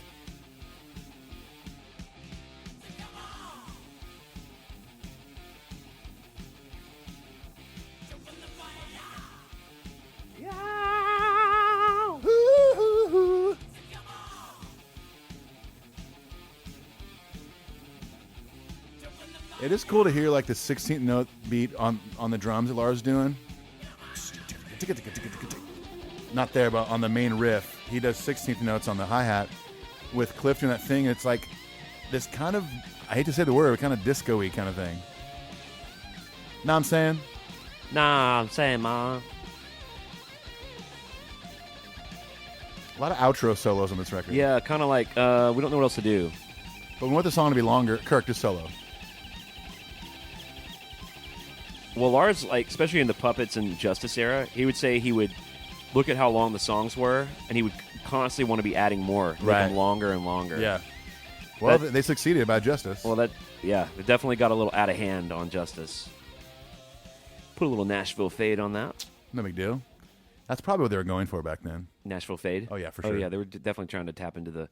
They were kind of tired of the Bay Area thrash thing. They were really trying to tap into what was happening. Yeah, early 80s Nashville. You know, the Clint Blacks and the... Tony Tucker the stuff. Alabamas. And yeah. Freaking, you put a damn bass solo in your record that became one of the most iconic parts of your band and sounds from your band. Well, I bet it's one of the first things they saw him do when they went and saw Trauma in San Francisco. And they also probably needed to fill the album. Right, yeah, they may have had enough songs, so they're like, hey, Cliff, why don't you do that thing? And they'll add some drums at the end. Which that's kind of the part I don't love. When That's just when it starts to feel a little unfocused. a little forced.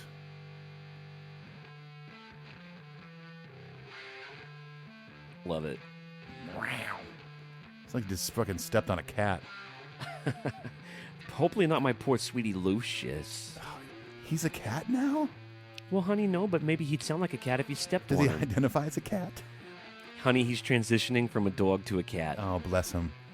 And we need to be more aware of our doggy LGBTQ dogs who, honey, are transitioning from breed to breed. Sometimes it happens. I'm not saying that's what trans is. No, that's not at all. We're not saying that at all. We loved our trans folks. Absolutely. Someone wrote in once and said that we were being insensitive to trans people. I remember that, yeah. I guess it doesn't matter that, like, I have friends who are trans. I guess reality doesn't matter when you're a keyboard warrior and you just want to be outraged by something. Right, yeah. Reality and facts don't matter. Right, no, not at all. My best friend Aaron, growing up, his younger brother Michael, it's just interesting because, I grew up with these kids. Right. Well, Michael's Elizabeth now. Yeah. And she's a nurse in Austin, Texas. And that's cool. Living her life, having a good time. Good. Yeah, it's fucking awesome. Man, if you're happy, then that's, I'm happy for you. I'm with you. I support you. I don't have any... It is a unique challenge, though, even if you're, like, on board with all that and really sensitive to it, as you and I both are. Right. It is a big transition for the people in your life who love you also. I knew him as Michael for 25 years. Sure. And so there was a sense to it, and I talk with my buddy Aaron, who's his brother a lot, is like, there's a sense where you have to sort of say goodbye to Michael. Yeah. And get to know Elizabeth, because... It's in a way trying to maybe get to know a new person, Well, she's finally who she always wanted to be. Right. And, yeah, it is kind of like, cool, man. Let's figure out who you are. Let's get into it. Yeah, you want to be there with them and be supportive the whole time. And, of course, in a lot of ways, she's not that different. She still loves the same music. And right. We still have all the same stories and memories. Yeah, totally. Yeah, the Lars part of this, this is when it starts to feel kind of jammy. It does, yeah. If there was no drums here, I think I still would be, like, digging, because there's some cool shit Cliff plays in there.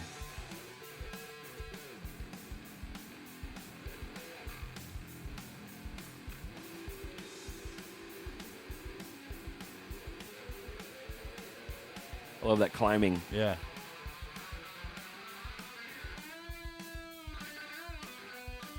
It's like what James said when they first heard them walking into the club. They thought it was a lead guitar player. Yeah. He even had some super high notes up here coming up where I could see that you would think it would be a guitar. Right there. Oh my God, it's so good. Yeah.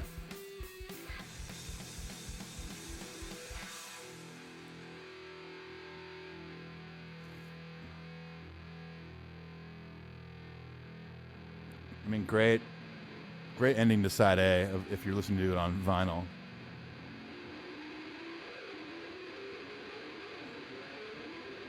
Just a total wall of sound.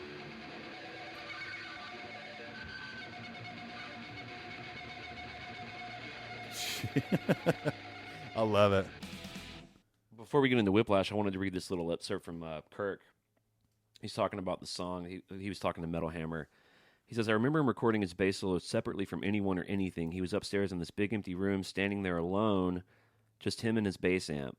I watched him play while the sound was getting set right downstairs in the control room. After 15 or 20 minutes, he got the sound right, and then he looked at me and said, get away from me, man. I'm about to do this. And then he took a hit off a joint, bent over, and drank a beer, and I hightailed it out of there. He must have had a look in his eye. He's about to get in the zone.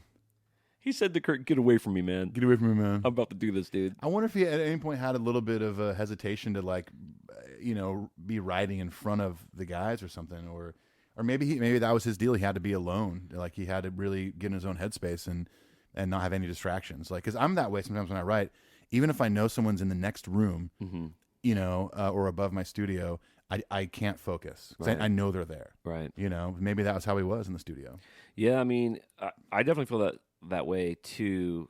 Before I was able to buy a house, I spent a lot of my time in apartments and trying to write and be creative. My first apartment in Birmingham, I had a beautiful upright piano that I would try to write in, and I would even have our neighbors sometimes come over and be like, "Oh, I love hearing it when you play and when you write. I love hearing your process, and I can hear Yeah. it through the halls." But even knowing that it didn't bother them, it was still hard to do. Yeah, yeah. Like if I heard them go out the door and leave, I'm like, "Okay, I can write now. Yeah, for sure. I have a second. Absolutely, I can yeah. finish the bridge. Mom to and the Dad just song." left. Yeah, totally. All right, Whiplash. Whiplash.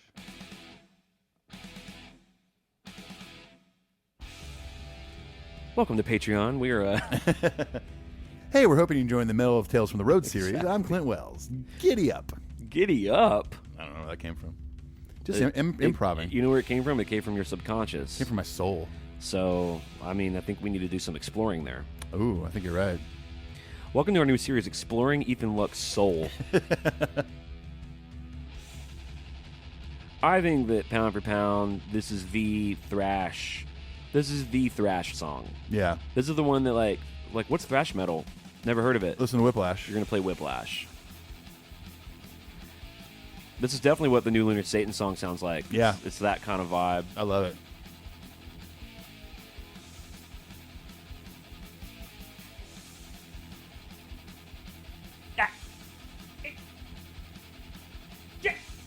I love it. That's the riff. Just it's one hit.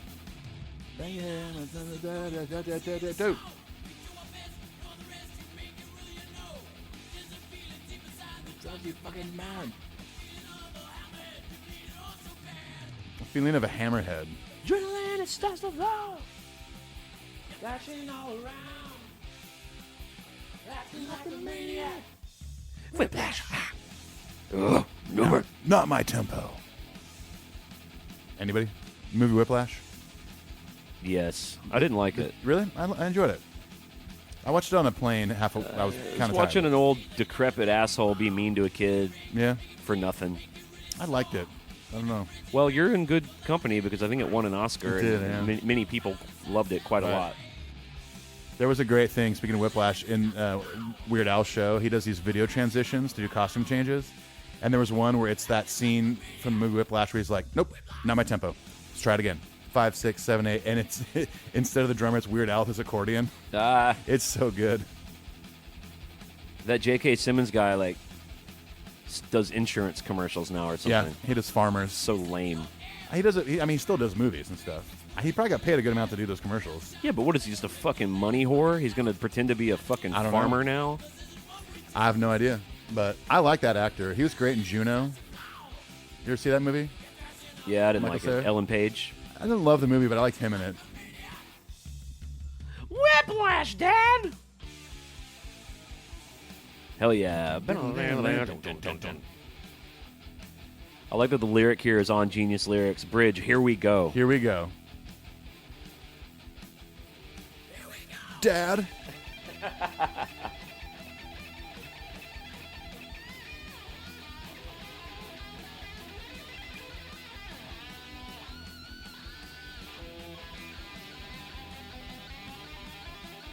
Very foreshadowing of justice. Big time. Well, how many of these pentatonic shred solos can you do before you're sort of forced to try to just do something sounds different or Right, yeah. weird,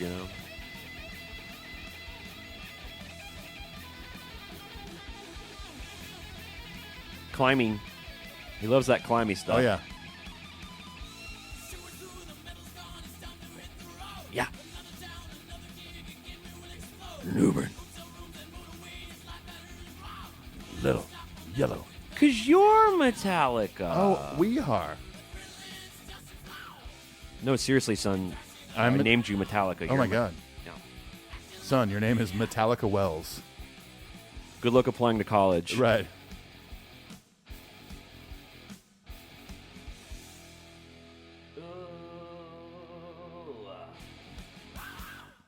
Yeah, he had a scream back then. Little angsty. He went for a wow wow instead of a yeah yeah. Yeah. Ooh, Phantom Lord. The Phantom Lord pleases me. It does to present to you. Deign I to worship thee, Phantom Lord, yes. Yes, of course. I bide my time. I wonder if it was weird for them. Like, I don't know whose idea it was to have that synthesizer in there going. Probably Cliff. I wonder, maybe Cliff or maybe the producer. I don't think that dude was hands-on in the way a traditional Yeah. producer is. I think he basically just engineered it. This shit. Oh.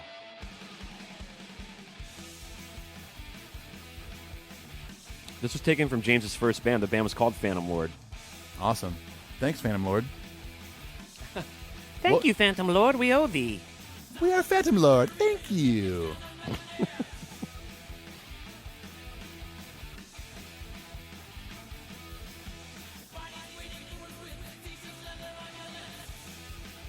What are they, eating leather? They're pretty obsessed with leather on this Just record. chewing so- on leather. leather and fire and moshing.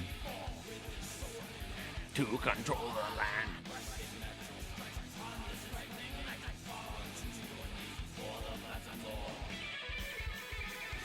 It's a real weird drum thing. That I just honed in on the guitar thing. It is cool to see at the 30th anniversary shows when Mustaine's up there playing with the guys. Oh, it's so awesome. He nails it.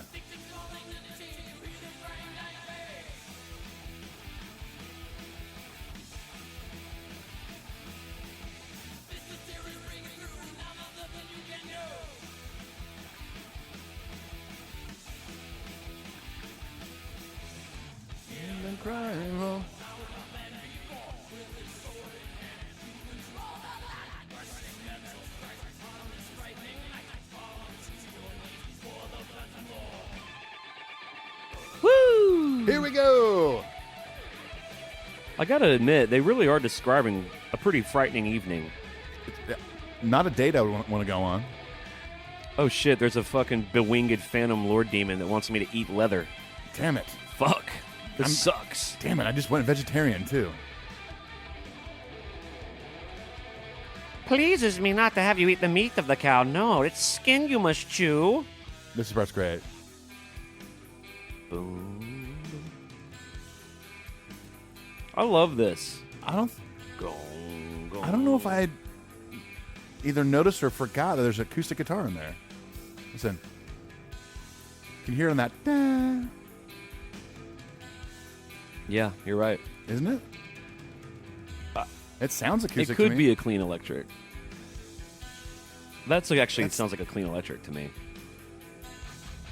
There's acoustic right there. There it is. Oh, here's the acoustic. Yeah, right here. Well, you can't get that chugga chugga without an acoustic guitar. We all You know have that. to, especially a 12 string, yeah. More strings, the better. Well, the more strings there are, the more distorted it sounds. Exactly. We all know that's how it works. Come on. We've been doing this a long time. I almost would have loved to hear that bridge a little more elaborated on. It kind of came and went too quick.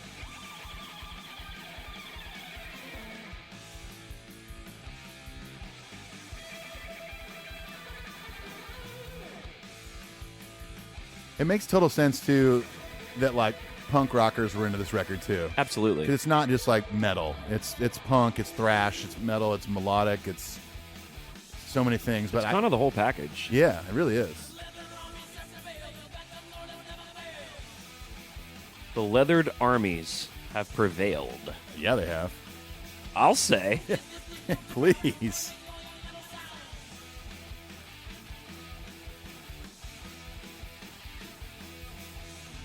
Hear the cry of war. Cry for the Indians. What is it that they chant? Cry? Cry, cry. Yeah. Still my favorite Anthrax song. Yeah, there you go. With your knees. Okay. Okay.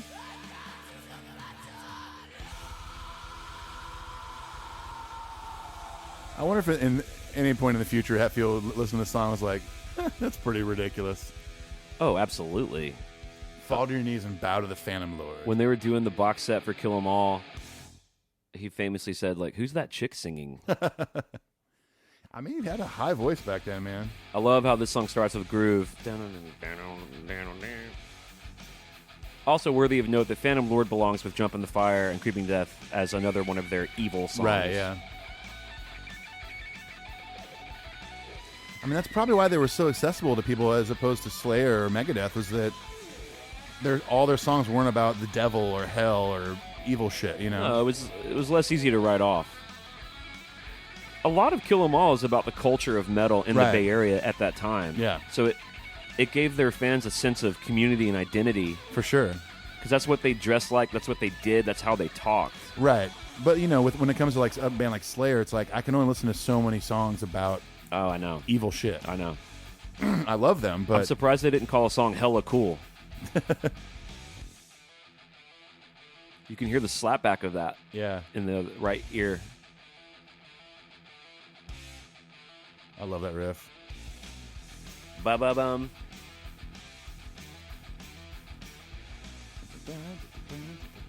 C. AB5P. That's the guitar lesson for the show, guys. Thank you. Now you know how to play it. I'll look for the invoice in the mail. Yeah, I'll throw the tab up online.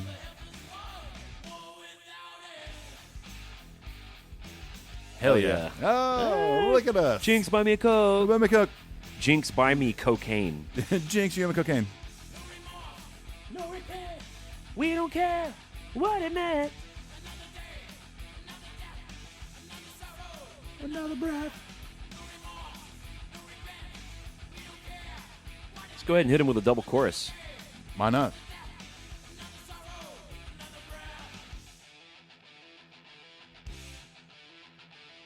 And this would be a good one to see currently. Absolutely. I think it'd be a great live song. Any of these deep cuts would be a treat to see. Yeah. Well, yeah, I like that this one has more of a plodding groove rather than just like speed metal up your ass. Right, you know? yeah. It's the other thing, too, man. On Kill 'Em All, it wasn't all just like 200 BPM every Right. song. It's like there was groove like this. Damn it, that's so heavy. Yeah. That's almost like a precursor to Pantera or something.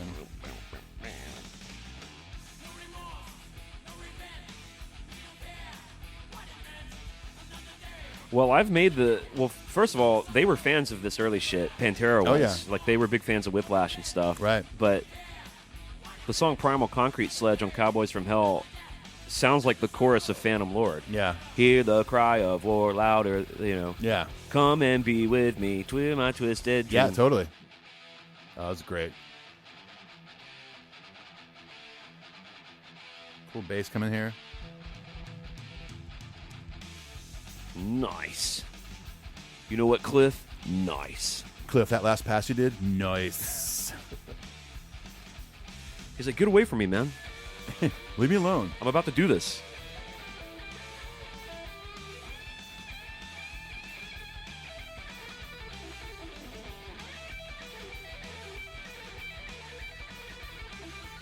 I like Kirk's tone on this record.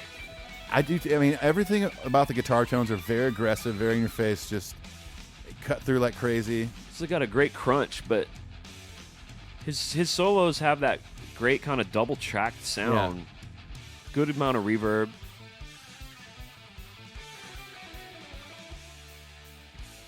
So random, just Yeah, it is random. You almost have to be young and dumb to write that shit. yeah.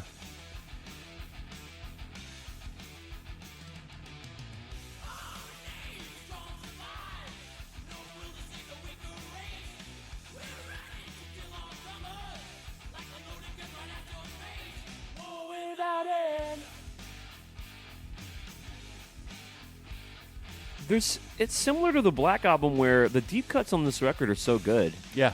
It's just that the ones that stood out are that much better. That's just how good it is. Right, exactly. I mean, this coming out, around the same time as what maybe Hell Awaits and early Anthrax would be like Armed and Dangerous and Fistful of Metal. I mean, I love Anthrax, but this is to me like leaps and bounds above that. And this shit,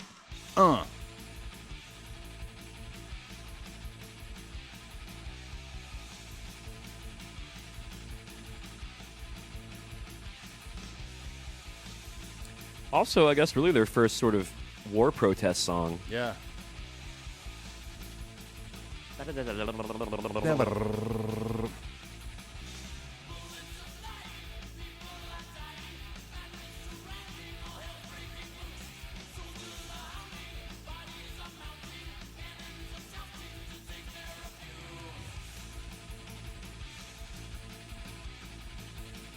Like, can you imagine being like 16 years old and hearing this for the first time and going to see them live and just be like in a club? Oh my God! On the All for One Raven tour. I mean, sitting down in the parking lot with your buddies, drinking a bunch of Bud Heavy.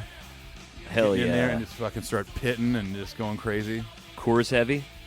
I said Bud Heavy or Coors Heavy. I know that you said Bud Heavy. What's the other one? What's the other nickname for not Coors Light? I thought it was called Coors Heavy. I always heard Bud Heavy. Well, Bud Heavy is Budweiser. Yeah, Budweiser, but Bud Heavy is what I always heard. Oh! Ooh, yeah.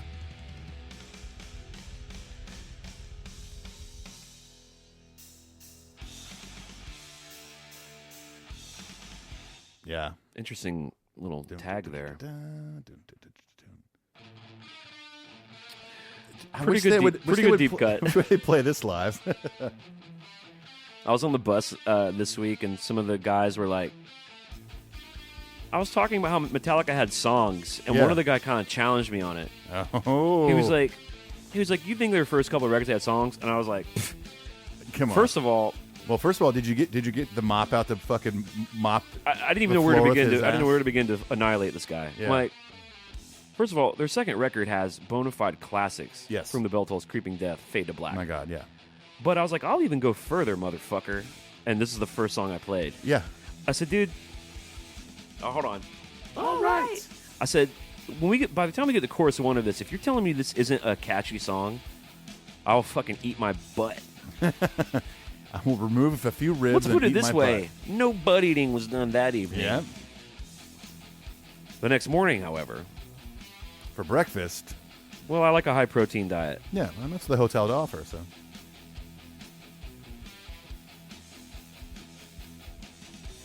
Scanning the scene in HQ2 tonight. Yes. There's an evil feeling in our brains. Different. Yellow. Different.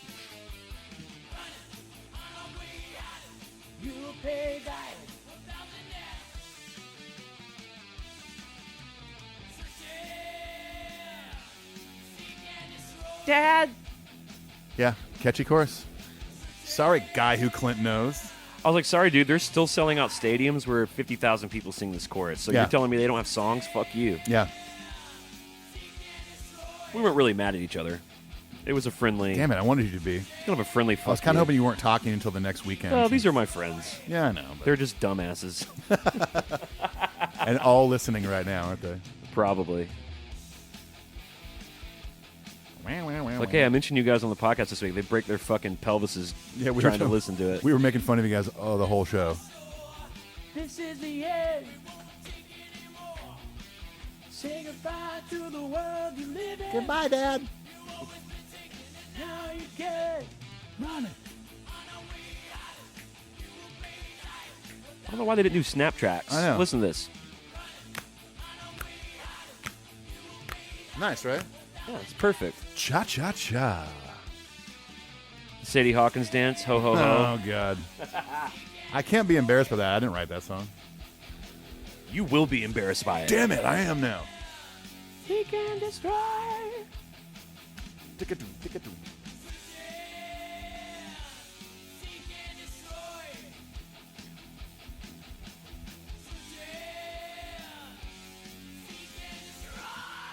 Are you motherfuckers ready for the next part? Because that's fucking crazy. Woo! Love it. I love when you go, woo! It's almost like you're climbing the roller coaster, and right when it starts to go down, you're like, woo! It's just like... Which that's, to me, what it feels like. I can't... It's like... I can't even help it. It's involuntary. It just leaps out of me. This song still excites me, man. Rip it.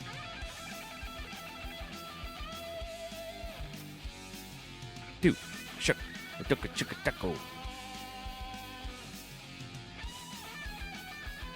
There's some good note choices. I in love there. that right there. Yeah. There's a lot of note choices right there. Classic Kirk. Yeah. I think he just played every note on the fretboard. He did, yeah. It's a scientific fact. He literally. I love science. Yes. Science, bitch. See, there's all those weird things where it like almost falls apart. Yeah. Are you guys ready to kick it into verse 3? Yes, we are. How much Nuprin do you think we've sold from the podcast? Oh, God. Well, I can tell you this. I know there's a lot less headaches in the world. Yeah. Perfect for after a night of when you have bangover. Yeah, bangover. That's what you need.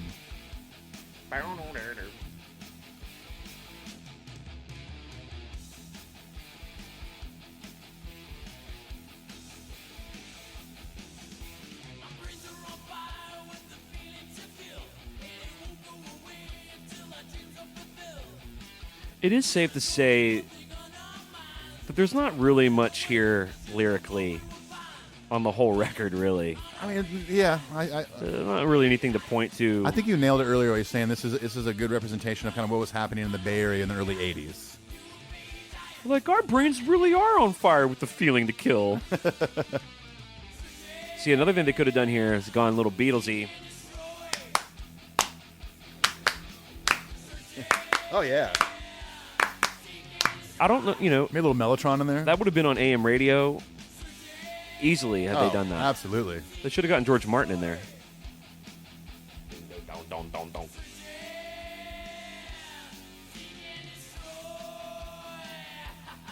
First maniacal laughter.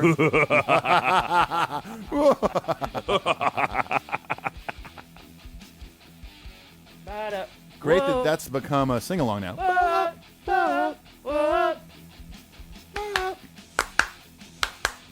Doing that thing you do. Oh, yeah. Tell you something.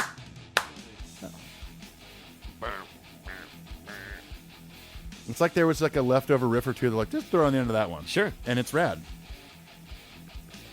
But it's that attention to detail that keeps you from getting kind of like numbed out or bored. Right. When I write the Lunar Satan stuff, I'm always thinking about that. Like, the 3-minute package in me is like, I'm done. But the metal in me is like, nope. Yeah. Nope. Keep Come going. up with something else.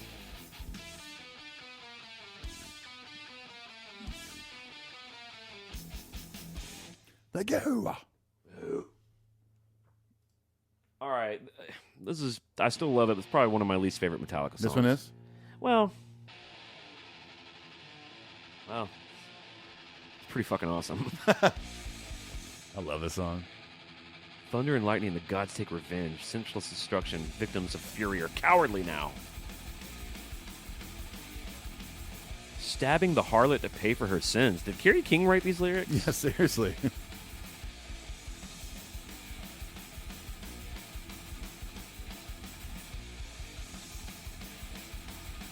Let's spit out the bone. Yeah, dude. This is one of their fastest songs, for sure. Yeah.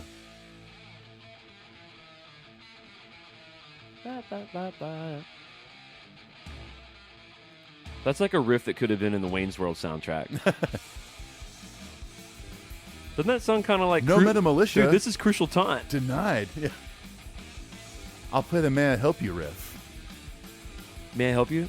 May I help you?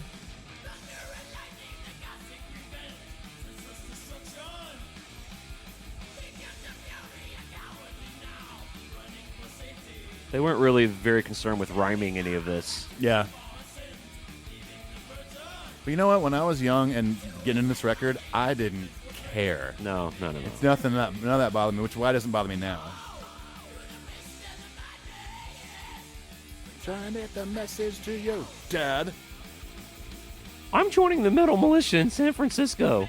You said you wanted me to serve our country, and I'm going to do it. We don't use guns, Dad. We use guitars. We use basses and drums too. My axe is a guitar.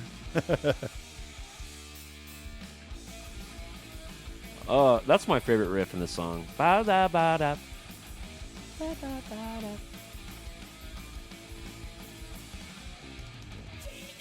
Sounds kind of Mustaine. Well, he co-wrote this. This one, yeah.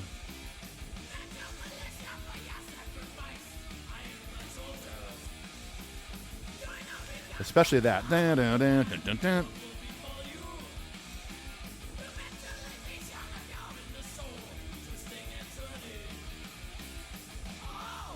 The metallization of your inner soul. Ooh.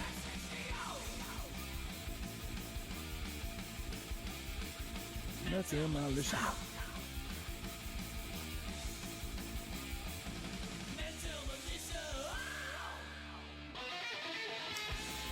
Another one of those.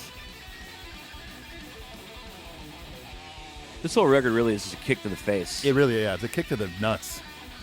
It's a kick to other parts of the body, too. Any part you could be here for unmentioned. It's a kick to the nuts with one of Kerry King's porcupine shin bracelets on. I want to get a signed porcupine shin anklet bracelet. I forgot about that. Yeah, me too. Like, dude, for like half a bar, can you just pedal the bass? Okay. He's like, sure. Yeah, man. Just leave me alone. I'm about to do this, man.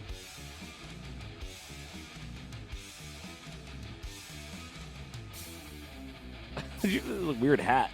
All that's real weird to me. And they just kind of were like, yeah, there's a weird little tss in there. Let's do that again.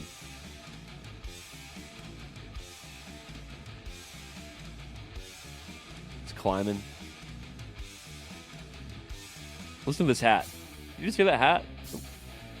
Yeah.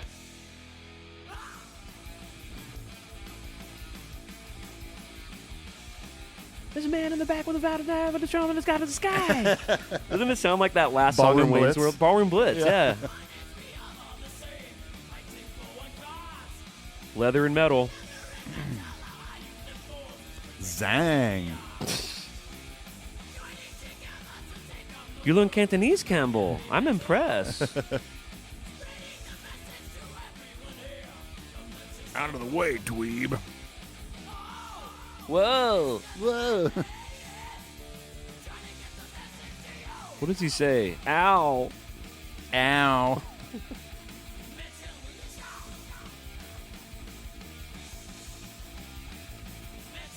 I love how like their big production thing on this album is at the end of the song, they bring in the sound of like a marching army. Right, yeah. They're like, dude, it's gonna be so fucking deep. It's going to be sick. It'll be like the sound of an actual fucking metal militia, bro. Instead of guns, it's guitars. It'll be hella deep, bro. Hella deep, dude. Whoa. They're coming. They're coming to take your leather away. That's right. That was like their big fear, like the NRA, like they're gonna take our leather away. We want our leather and our studded belts. We will not be replaced. Pew pew. Yeah, it's like their little toy guns they had laying around. Dun, dun, dun, dun. Oh. Dun, dun, dun, dun. Well, There it is. we did it. Kill them all. We did it. We did not do it. It's not like we didn't do it. We did it. We actually did. We did it. I don't know where you're going with that. We did it. Wow. God, did Boys to Men just show up? When we go To the end of the road, till I can't let go. it's unnatural. You belong to me. I belong to you. Oh my god, dude! I think I just heard the sound of maybe 7,000 subscribers getting off the ride. It's so hard To say goodbye to Dave Mustaine. Oh my god! What's Wow. crazy is we're about to segue into the Lunar Satan jam. I know. Well, look, kill them all. What can we say? I mean, it's Badass. just total badassery. It really is. No joke. I mean, there's nothing to be embarrassed. They don't really hit the first embarrassment until 2003. And then the Lulu shit that followed, that's like really the first embarrassment. I mean, to me, that's the only really era of the band where I'm like, I'm fine without that. Right. You know? But I mean, again, I've come around to a few songs on Saint Anger, so there's still some gems in there. They're a band that has consistently, in the span of 38 years, have put out kick-ass shit. And it's just so cool to go back to the very beginning and see that the power was there. I mean, obviously, it's easy to like sort of rewrite a narrative from hindsight, but Right. just to imagine all that and where that's all they had on the table, and just them getting in that fucking conversion van and going on tour with Raven and playing clubs and meeting Malago and Johnny Z and striking a deal with him and getting to the next level after Lightning and then the Puppets and then Ozzy, and then they made the video for one, and then moving into it's insane. Yeah, it's just to see what really the kickstart, the fucking first firing. Yep. And to see that those songs are still so good that they can play them 38 years later in stadiums. Yeah, and people still sing along. They still have power. They still have substance and meaning. It's great. It's really cool. Love it. Well, that was really fun. I had a good blast. time with you. I did. Now, we're going to send you off with the new Lunar Satan jam. I sent this as soon as I got the mix, I sent this to the patrons. And there are plans to press this on vinyl in the fall, and everyone will be able to buy that. But as soon as these songs are ready, I give them to the patrons. So if you become a patron today, you're going to get Cover Art Blackened Volume 1 and 2. When Volume 3 drops, you're going to automatically get that, and you're going to get the Lunar Satan jams. Yeah. And you get a bonus song from your Let It Burn record. Yep, that's on there. So there's all sorts of reasons to get on the Patreon train, in my opinion. I think I'm a patron of a couple of podcasts, and I've checked a lot of that out. And a lot of people have a lot of cool creative incentives over there. But honestly, ours is pretty dope. Who's recording songs for you? Right. You know what I'm saying? No, I'm saying. No, I'm saying. Now, the story of this song is I don't really know how or why I wrote it. Usually I write the Lunar Satan jams when a co-write cancels. Yeah. So I have the whole day. I'm not really... when it comes to music, I'm not lazy. I'm pretty much lazy in every other area of life. But when it comes to music, I fucking hunker down and work really hard. Right, yeah. So instead of taking the day off or going back to sleep or whatever, I wrote this song, and I had the idea to reach out to Brian King in the band Reality Suite. Right, yeah. Because I've heard Reality Suite, I'm a fan of their band, and I knew he was a kick-ass drummer. And their records sound good. I didn't know what his recording situation. They're based out of New Jersey, literally New Jersey. Literally. So I reached out to him and just like taking the temp on that, see if he would be interested, if he even had a setup. And he's like, "Yeah, I have a studio set up with a partner of mine, and I would love to do it." Yeah. And so I sent it off to him, and then I thought of our friend Chris Caccamise. I don't know how to say his last name. I'm sorry. He lives out in the Bass Channel. From the Bass Channel, which is a really cool gear YouTube channel. It's called the Bass Channel. Go check it out. They review pedals and shit. And I knew he was a dope bass player too. So he's on the West Coast in California. Yeah. So to have these two dudes who are fans and patrons of the show become a part of it, it's so cool. It just lit a fire under my ass, because what those two dudes, by the way, fucking nailed it. They killed it on these. And they completely legitimized, in my opinion, Lunar Satan. And like, I'm a capable bass player, and the programming was okay, but to have these dudes bring their years of experience and their flavor too, because they each I've sort of produced it from here through emails and stuff, but they brought a lot of their own flavor to the tracks, and I kept most of their ideas that were a little different. Hey, I'm thinking about doing this kind of feel here, or Chris saying I'm going to chug through this section here. Right. Kept it all, loved it, and got Paul Moak on board to mix it. That's awesome. And the results were so fucking dope that I'm re-recording the other 3 songs. Yeah. With Chris and Brian, and Paul's going to mix all of those. EP. So the EP "Howl Like a Wolf and a Witch Will Open the Door" will be coming this fall. I love it. And so anyway, as a parting gift and a thank you for your patience for us missing last week, we wanted to leave you all with the new Lunar Satan jam that's called Voices. And it is awesome. All right, peace. Adios.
So what would you say? Then I would say delete that.